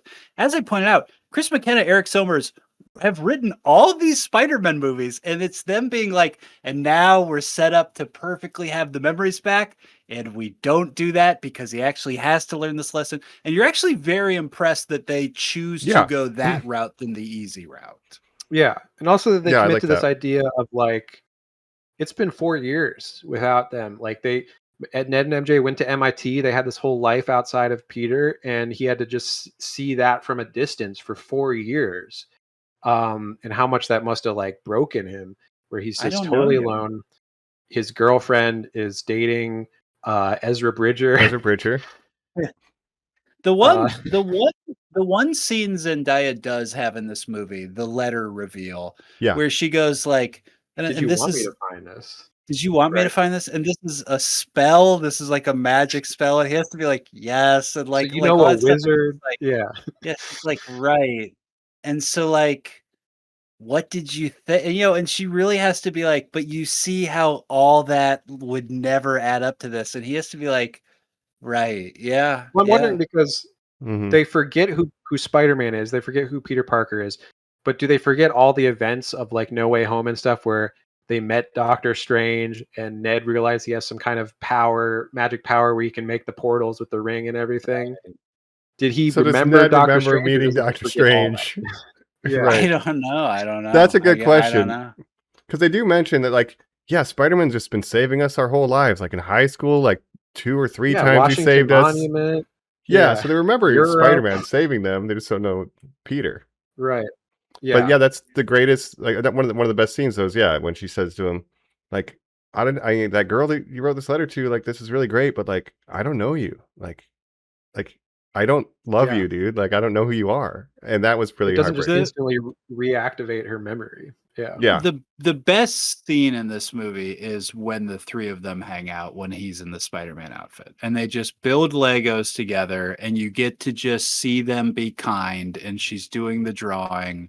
And it's just it's just relaxed and nice. And it's just this thing that he wants and that he can't have, you know, this rekindling with your friends as dudes who knew each other when we were young, who recently hung out and did the one thing we liked to do when we were young, play cards together, you know, and like, yeah, it's like chill out. it's just this slotting in. It's just so natural and so well written. Yeah. And Ned in this movie, even though he's not in the movie very much, I do like his part in this movie where he's like tracking Spider-Man. He built this app that's like a Spider-Man tracker because there is some kind of subconscious thing with him and Spider-Man that he doesn't realize. And then meeting his hero Spider-Man later and then sort of falling into this old pattern of hanging out. And then MJ being like, oh, you guys really are best friends. Like, yeah, I loved all that stuff. Yeah, and also shout out to the banh mi representation on cinema when he's like, I ordered 10 banh mi's because we're going to feed Spider-Man if he's in the house. You ordered banh mi's? Ordered like 10 banh mi's? Yeah. There's no way those two are getting jobs out of college, though, right? Like, there's no fucking way. My thought was this. Would Ned and MJ be friends without Peter? Like, they just be platonic friends together? Like, how did that happen in high school? Like this, I just don't think that would happen. Best friends. Yeah. I guess they had memories when the three of them were hanging out that became just the two of them. So like, yeah, we always hang out. I don't know why. We don't like the same stuff, but we hang. You always were there. Yeah. They were friends because of Peter, because it's Peter's best friend and his girlfriend, and they become friends in that way. But I don't think MJ and Ned would be friends without Peter. Well, I definitely would go to a party like that and wear my hood up and then kill one of them. I would go full like fucking Dexter. Brought you flowers, bang, bang, bang. Oh my god. Unfriendly neighbor. The biggest criticism I have of this is how do they pay for rent? Because like MJ's like, I decided not to take the job to work at a soulless corporation. So it's like, so what are you doing then to pay rent? And even Peter, how is Peter paying rent? NYC loft. Yeah. Right, because like in the other ones, he'll be doing a part-time job or something, but now it's just it's straight up implied that the guy's like, this is not a room, this is a storage closet at this apartment building. That's true. Peter's like, okay, great, I will live here. I would also assume, Mike, that he is stealing some kind of money from the vigilante stuff. How does he get money? Because only Tobey Maguire had to do a job. Detective DeWolf, you know, blah, blah, blah, pizza time. Like, it's like his whole life is just being a detective, and this detective being like, you need to slow down. All you do is work and solve crimes. And he's like, he's not on the police payroll. That is no, but I can somehow afford as many Little Caesars pizzas as I want, baby. Pizza time, I'm a real New Yorker. I eat Little Caesars in Bureau. That is a sin that he's eating Little Caesars in New York. Wash it down with a nice non-alcoholic beer. Oh, with If a I owned a bureau. flower brand, the roses would be Holland flowers, but nope. Mm-mm.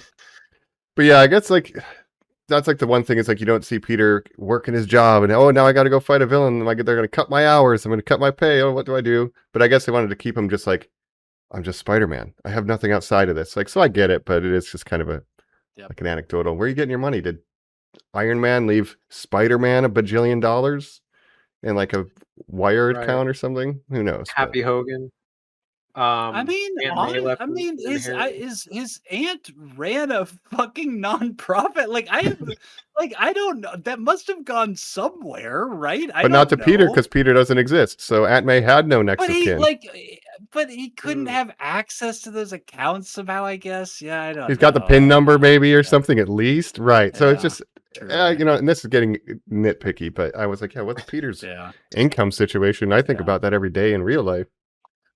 Yeah. All right. We're heading towards final thoughts, but before we get there, is there anything just sort of in the nebulous plot that anybody still wants to shout out or discuss through? Yeah. Two short things. One, has Jean Grey always had a sister, and I've just never known this? Because they imply that her sister gets kidnapped by damage control.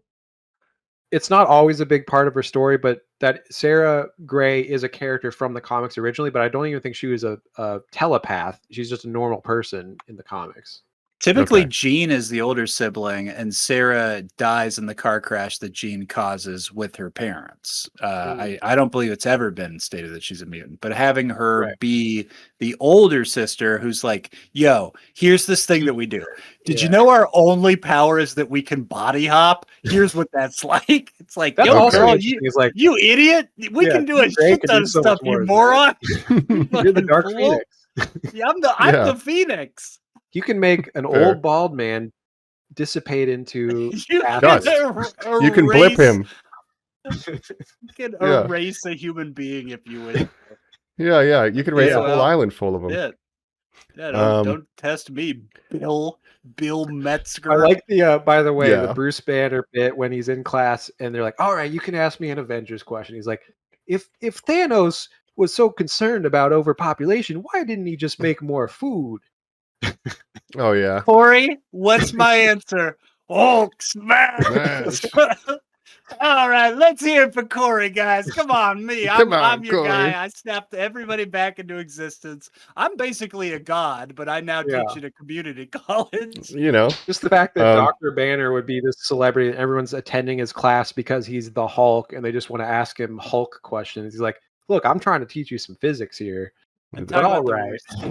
The pinpoint of the quantum fluctuator is the mathematics of the whole, and you're like, all right, guys, we got to learn how to just like get through these scenes without these actors saying anything. But he's like, I got tenure. Who gives a shit? I'll talk about the Hulk. They're paying me either way. But there was a Cindy in that class, presumably a Cindy Moon Silk potentially. Ooh, who knows? Hint at that character. Oh, is she the one asking the question? Is Cindy? It's like, oh, good question, Cindy. But that's the second casting of a Cindy in one of these movies, I guess. So it could be a nothing burger. Sure. But the only other thing I wanted to cover was I mentioned liking VMAX as an idea because in these movies, it's always a MacGuffin, a big MacGuffin. Like, oh, this is going to be their secret serum to make mutants and the government's behind it. And this is how the X-Men are going to come. It's going to be VMAX.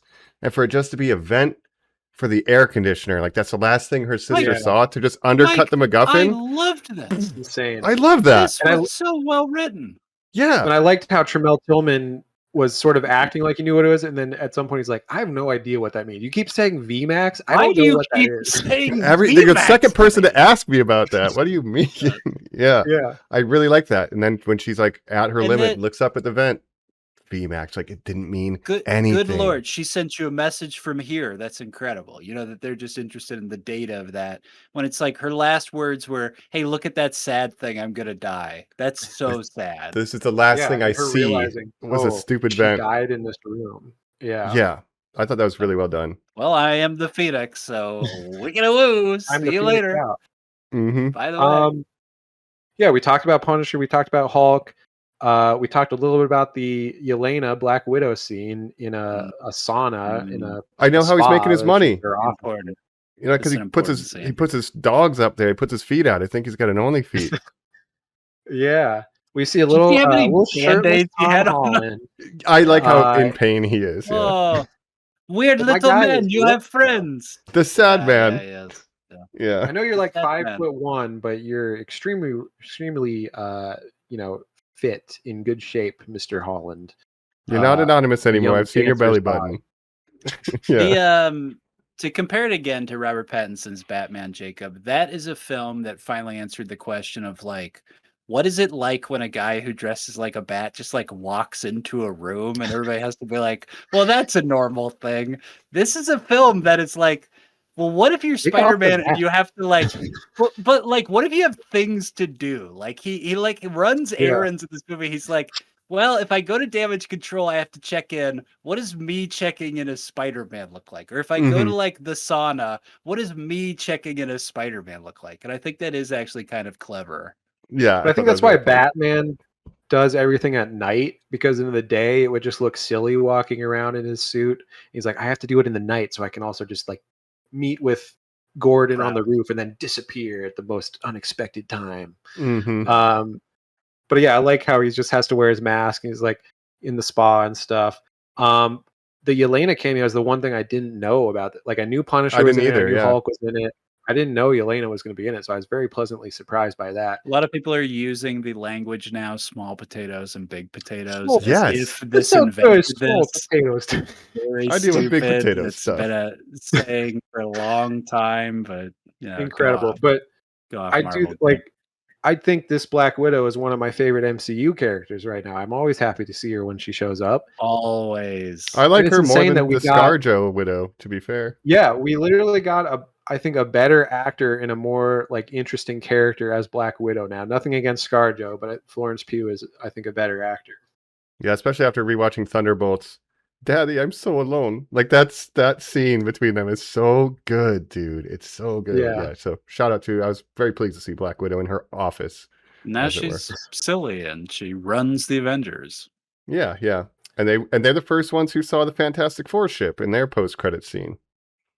Right. I forgot. She was about also that. in Hawkeye, in the Hawkeye show. So she just very good in that drops too. in a bunch, and they're really Kate using Bishop. her a lot. So she's going to be. Yeah. She's one of the faces of the new Avengers, basically.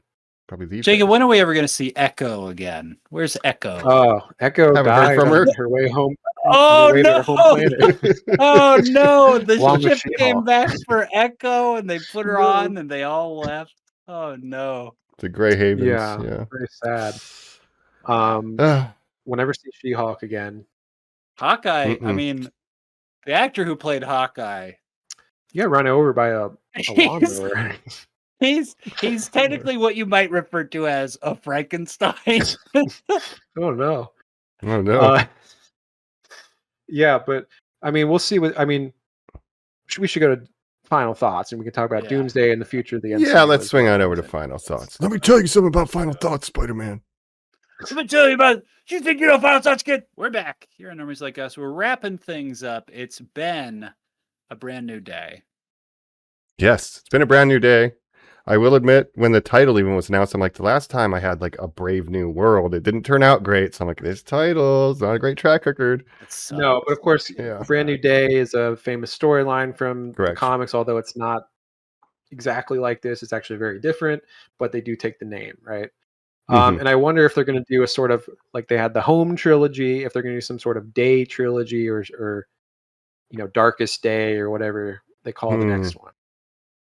I hope not. Or if they'll go with Black different Friday comic storylines. Interesting. Who knows? I do have some exciting news though, because really? I mentioned earlier that my mom was taking the grandkids to go see this movie, and she just live texted me her reaction. We're getting a live tweet reaction. And live read her Normie reaction, because my mom knows very little about the MCU or any of this kind of stuff. It was the bathtub lady, Jacob. Oh, she thinks it too? It's the bathtub lady. Moms are dumb? So here's what she said. It's actually pretty positive. She says, very good movie. I would give it a 9 out of 10, especially the ending. I don't like it so loud. The 3D was neat for special effects. She saw it in 3D. Okay. Sad, but gave me goosebumps when they had Peter bleeding. I thought he would die. The ninja fighting scene was my favorite. Wow. There Well, you go. heck yeah. That's my mom's review. The All right, 9 out of ninja 10. fight- Jacob, when Spider-Man couldn't control his hormones and it was overtaking the bypass and he was using the web to break the ninja sword, that was my favorite scene. Oh, well, I don't like it great. so loud. She has a thing with loud noises. I don't But like I it. wonder if I Spider-Man has a asked her, thing like, for loud "Do you noises know in this who-" movie too. He's like, "Oh, That's right, his enhanced senses.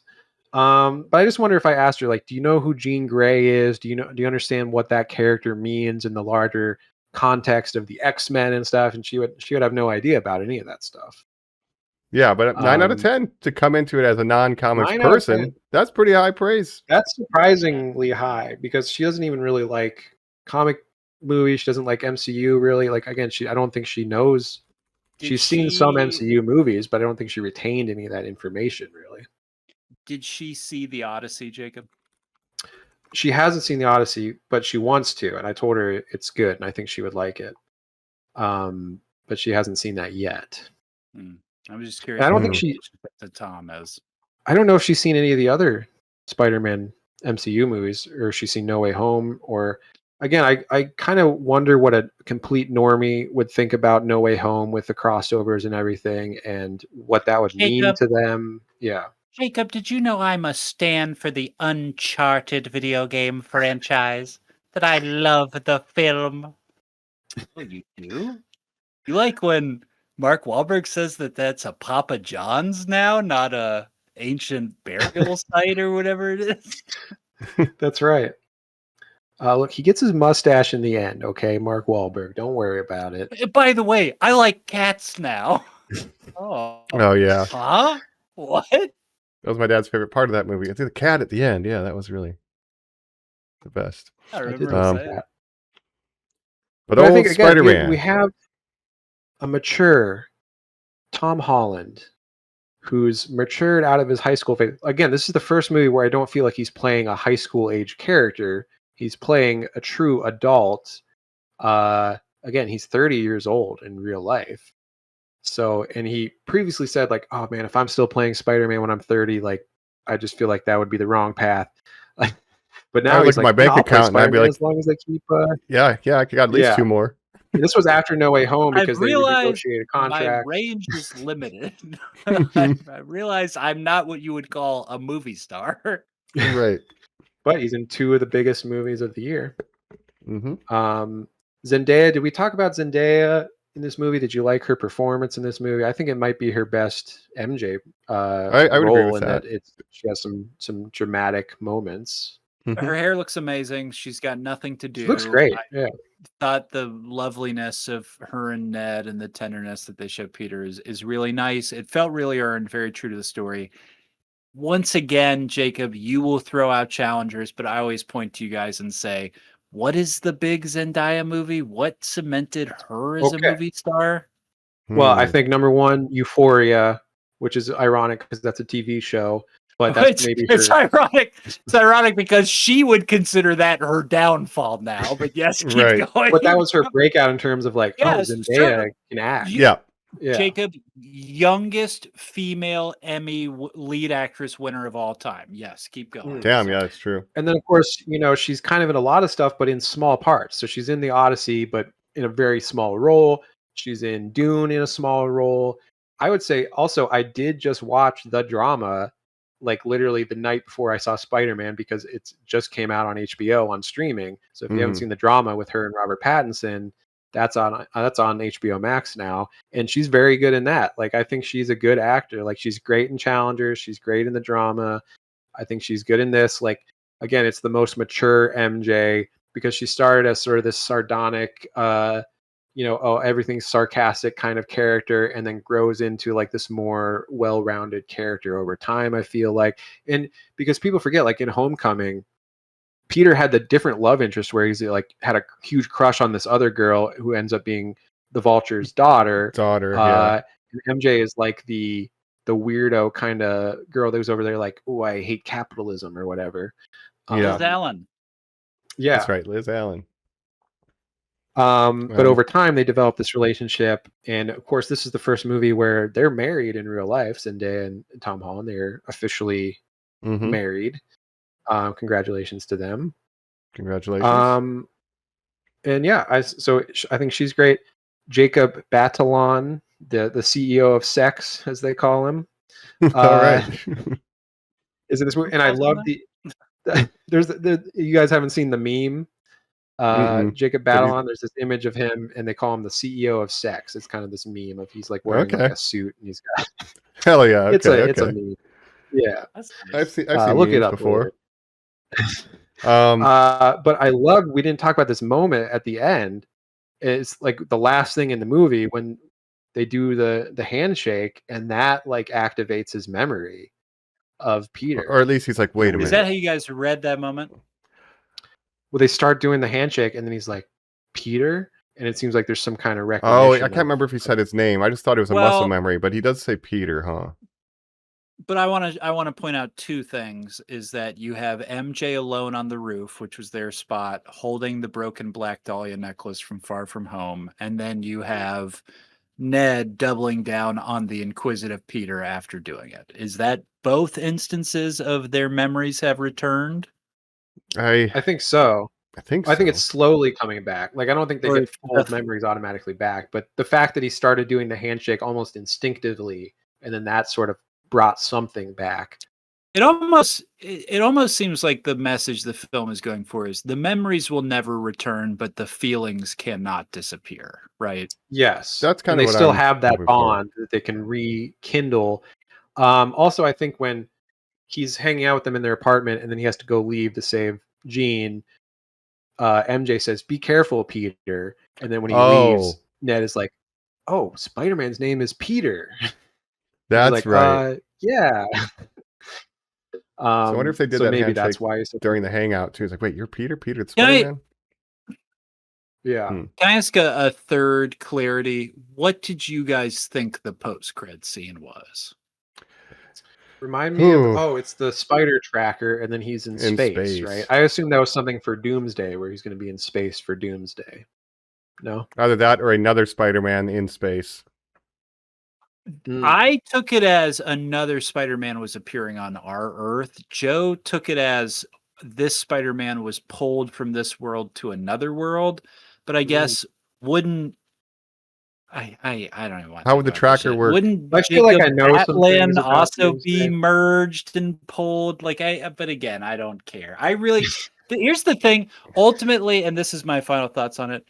Ultimately, this did the job of energizing me for Spider-Man. I was with Mike where I started to be like, yo, this kind of looks like half-baked and dumb. And then I saw it and I was like, actually, Spider-Man's my best friend. And if anybody says anything bad about my little buddy, I will beat the shit out of you. Yeah. But the weakness is I still don't give a shit about Doomsday. It's still not like done any business for me to be like, oh my God. No. He's not in any of the commercials for that either. In fact.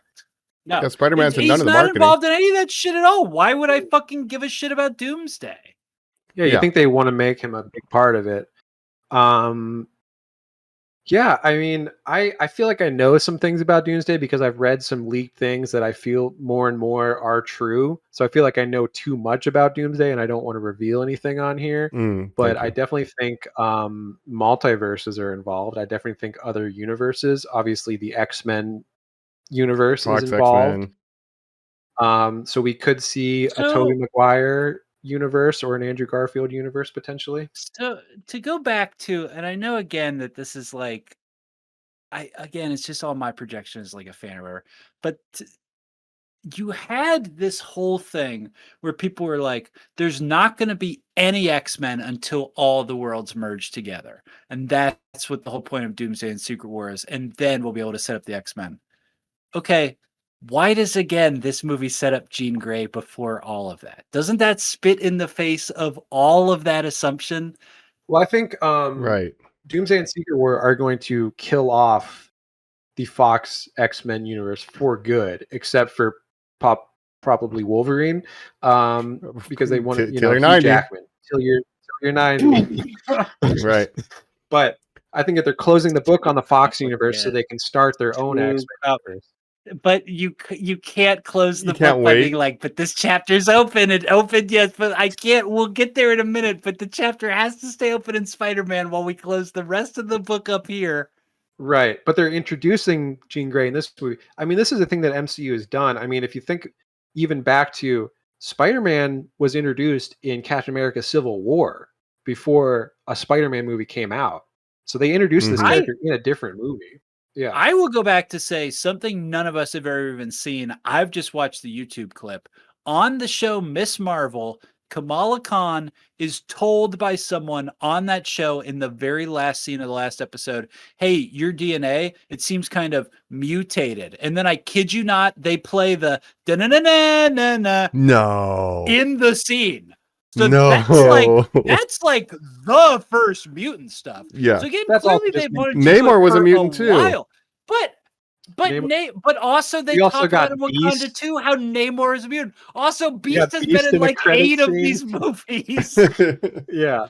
No, it's like it's like again, they don't know what the fuck they want. They're And making they're it up so as they go along. reactionary and That's what they people Yeah, they always are. don't pretend when they're understand. like, we've Yeah. had a plan. It's all a plan. And Jacob, they have from the beginning They've all fucking made this up every step of the way. Ever People since just look Endgame. back and think, "Oh, Thanos was planned out so well." And it's like, no, like they were making that shit up as they went along. It's Like like, we saw the don't care. gauntlet in Thor, and they're like, "Oh, that's not a real gauntlet."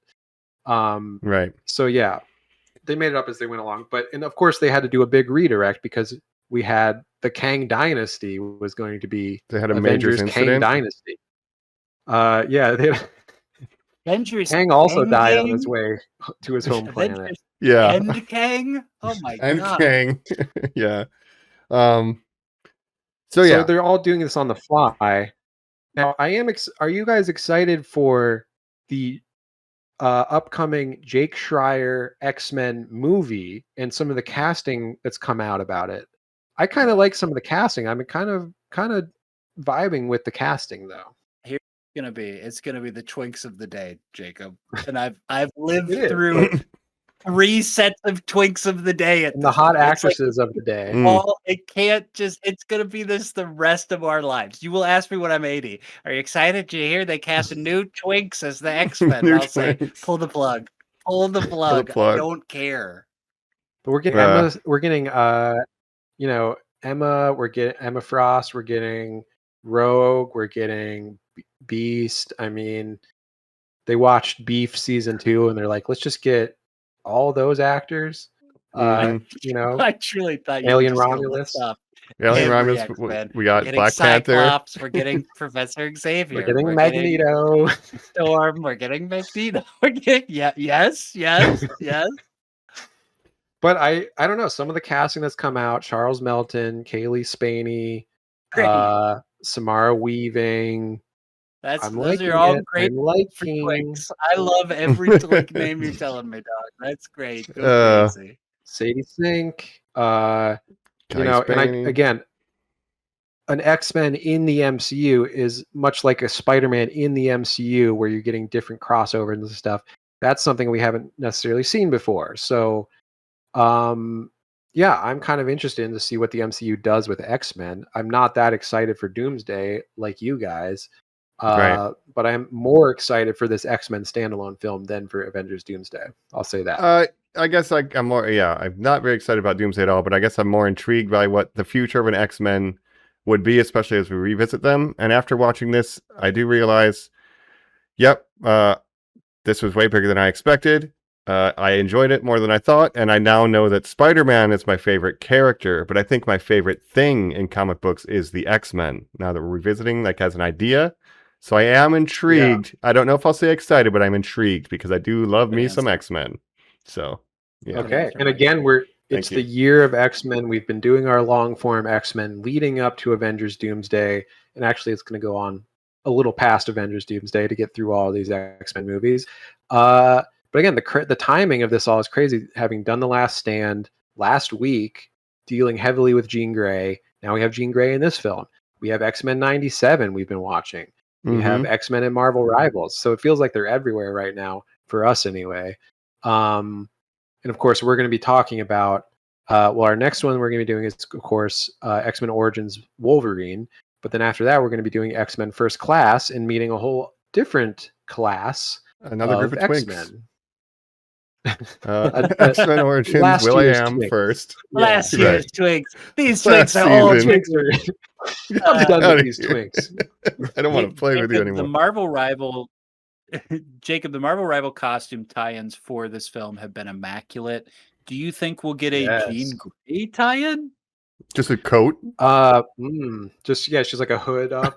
Just a yellow jacket? We're Yeah. getting a hood in Marvel Rivals. But we just got Jubilee. We got Cyclops last season. Rumor is Nightcrawler next season. So they're really going hard on the X-Men in Marvel Rivals right now. And like you said, the suits, the tie-in suits for this movie, immaculate. I think you have the best Spider-Man skin in Marvel Rivals is this movie tie-in skin. And they have the Spider-Man 2 skin in there too. And I think it's better than the Spider-Man 2 skin. I wanted to ask you guys, at least in because Marvel you mentioned that at the beginning, what is your favorite Spider-Man costume on screen of all of the Spider-Man costumes in live action? I And is it this also one? want to hear who's your favorite Spider-Man villain, and if it's one that hasn't been in the films yet. Mine's Mysterio, so I am actually happy. Right. And I've always been partial to the stupid animated series one, Mike, where it's truly the metal, like the chainmail, where he literally shoots the chains out of his. Oh, that's sick! Hell yeah! wrist, too. So they'll never do that, but obviously adapt it as like the Iron Spider suit. But how about you guys? That's mine cool. is really dumb because I really like I'm a sucker for Spider-Man 3. Not a good movie, but we love it. And I love the, of course, black Venom Spider-Man suit when he goes emo Tobey Maguire. That's a great does one. his little Hell yeah. dance. It's stupid, but I like Venom and I like the Venom Spider-Man thing. He's listening to Dashboard Confessional, whatever. As far as villains go, again, I think for movie villains, easily for me, Willem Dafoe as the Green Goblin. Again, watching No Way Home and seeing Willem Dafoe just casually outact everyone in that movie is insane because he's doing when he's doing the good Norman for a while, and then The Jekyll and Hyde. he slips into the Goblin so well where he's just goes completely insane. It's like, oh, Willem Dafoe, you're like one of the best actors that we have. I used to be in one of these Spider-Man pictures back in the day. Yeah, it was before I was born, Tom Holland. Oh, geez, right? Wow. Yeah. So man. I just love that iteration of the Green Goblin, Norman Osborn. Okay. Mike, some favorites, some Spidey favorites. My as we're favorite wrapping up? Spider-Man suit is from one of the worst Spider-Man movies, the Amazing Spider-Man 2 suit. Because it's still like a suit that someone's wearing. It's not CG, it's just the spandex. It's got the big-ass eyes. I like Andrew, my favorite Spider-Man. Too cool to be Peter, obviously. But my favorite villains... I loved him in No Way Home. Yeah, historically, the Lizard was my favorite, but I don't think he got a good treatment in Amazing Spider-Man 1. And then Doc Ock is great. And thinking of these Disney ones, I was like, oh, what's the villain problem? I haven't seen Far From Home in a long time, but I do have a fond memory of being like, I really like Jake Gyllenhaal's Mysterio in that movie. And maybe my favorite Disney era villain for Spider-Man is Mysterio. So, yeah. There we go. I like that. I want to point out that in Far From Home, Marvel made the villain an evil visual effects person in a group of evil visual effects people who start some sort of union. Oh, wow. The movie. Mm-hmm. So that's what that movie is about. But yeah, I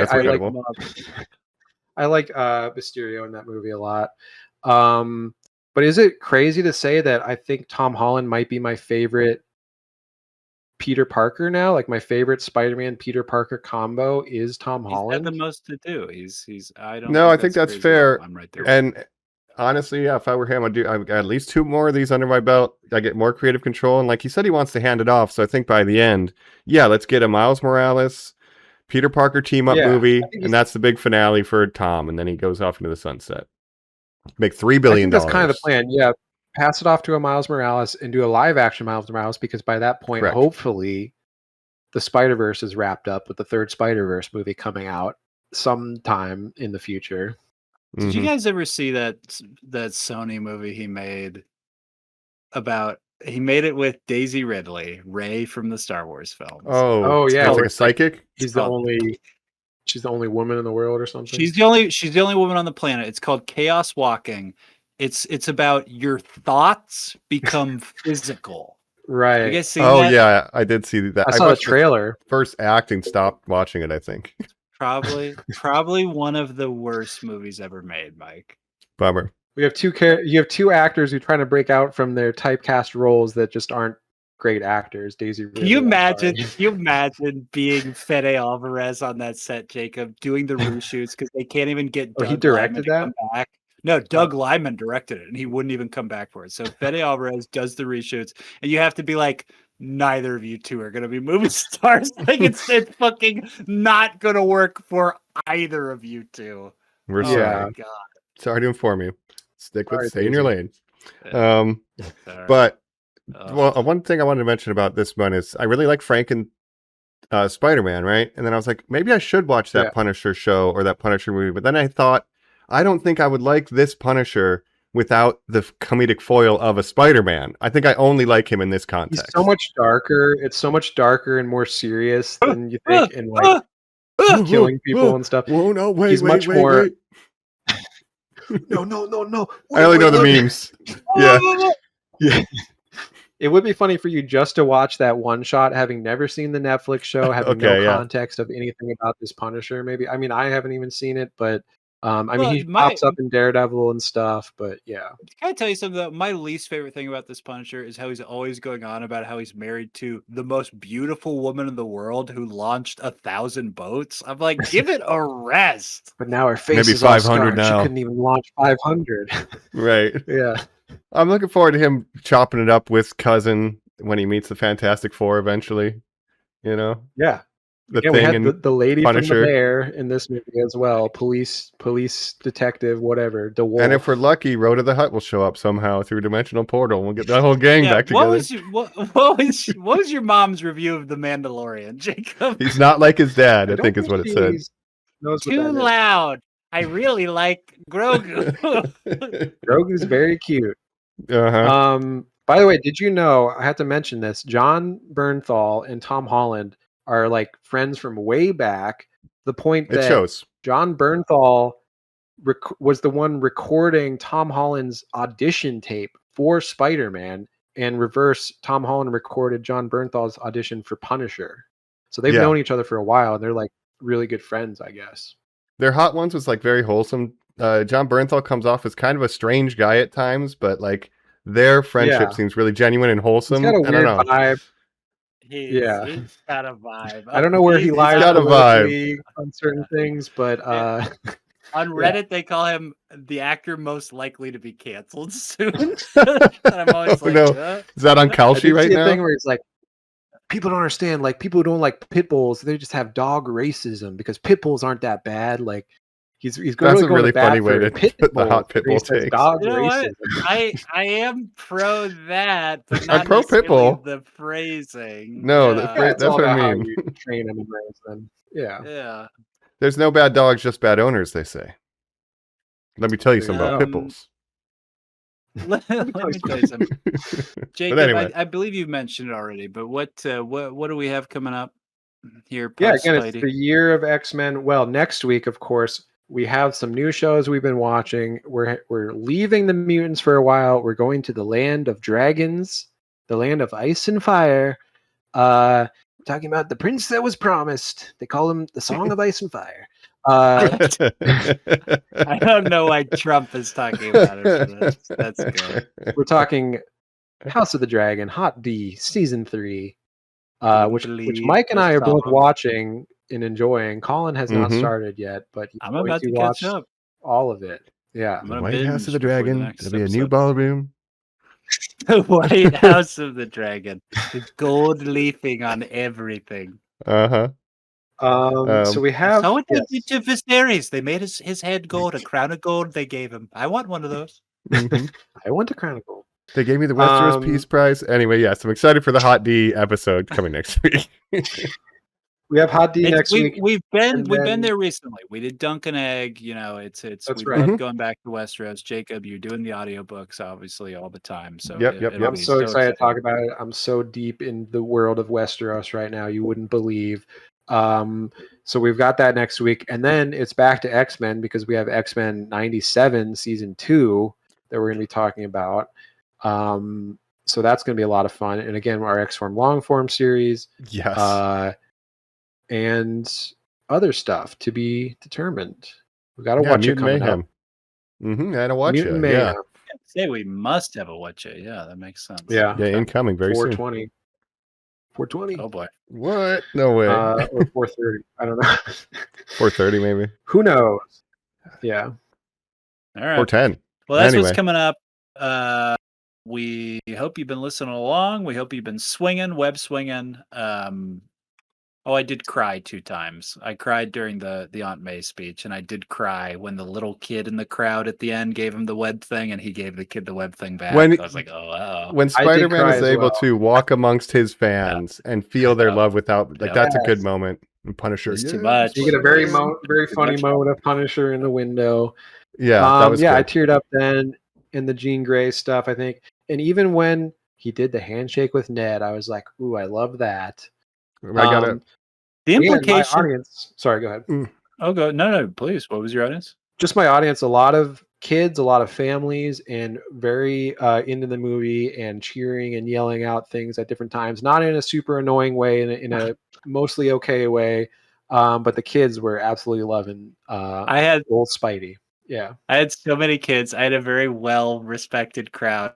At one point, a kid did seem to get up and go to the bathroom by himself for what really did feel like a long time. And then he came back, and because his guardian or whoever, I think it was a grandparent, was at the edge of the aisle, he walked up to them in the row and very loudly said, okay, so the reason that I was gone so long was, and the parent just goes, shut up and sit down. I don't care. And yanked the kid as hard as he could. But truly in my mind, I was like, why was that kid gone so long? Jeez. I wanted- the reason I was gone so long was. Yeah, but there was a good crowd at the Alamo too. Everybody, mixed crowd, families and stuff. But I want to shout out one moment for Peter. This is very good of Peter to admit to Mary Jane when he's like, hey, look, when she possessed you, I did kiss you, and I'm sorry, and I didn't know it wasn't you, but I need to own that. And I'm like, yeah, good job. Bear from Obsession would never. He would never. So good on you, could Peter. learn a lesson. Exactly. Fucking Wonder Woman was making wish stones and fucking every dead guy she came across. Oh, she God. wasn't telling those guys. Nope. She didn't Right. fucking care. Fine. One Other thing I wanted to mention.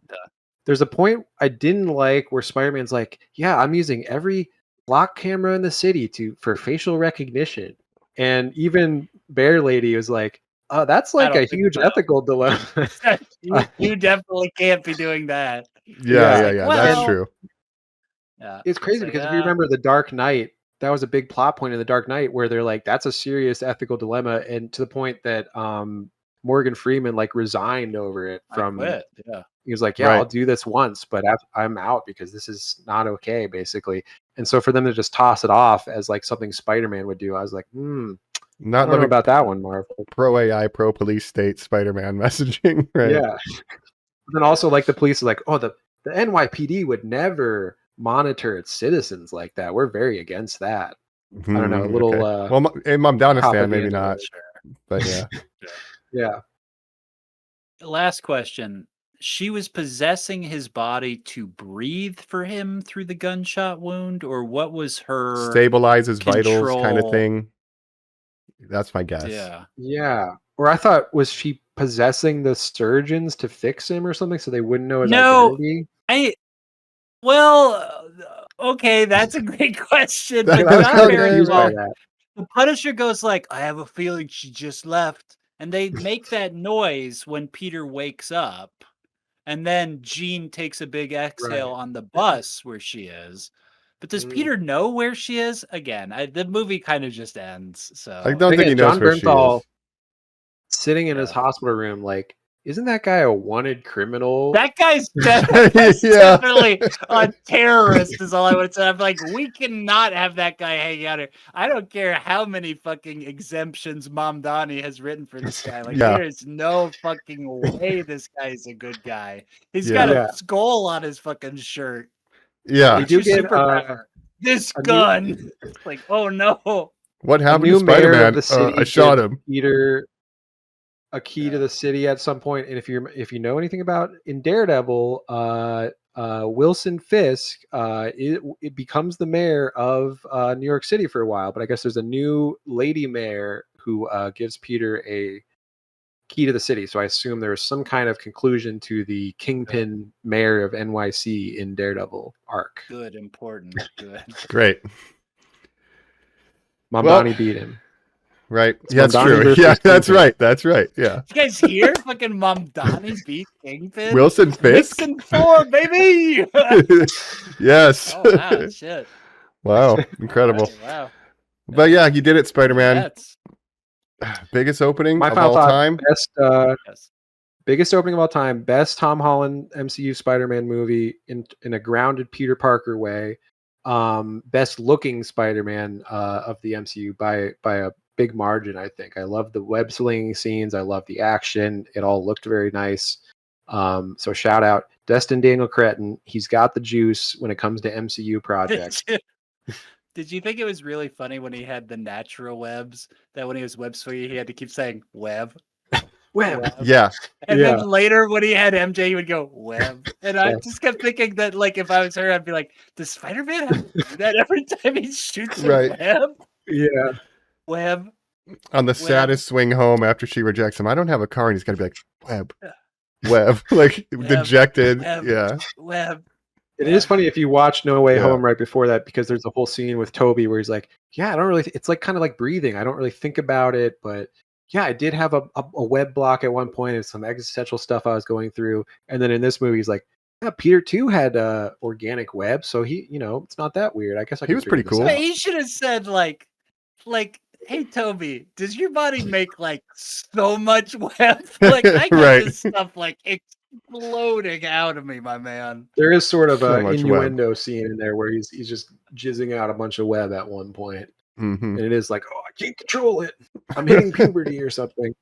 I'm hitting spider Second puberty. puberty. All right, we've hit puberty. We hope you've been listening along. We hope you rate, review, subscribe. If you check out the podcast, find us at Normies_like_us on social media, Normies Like Us on Facebook, all that good stuff. Otherwise, we've been your hosts. This is the Colin Assure. Mikey Jane, I don't love you, Spider-Man. I don't even know you.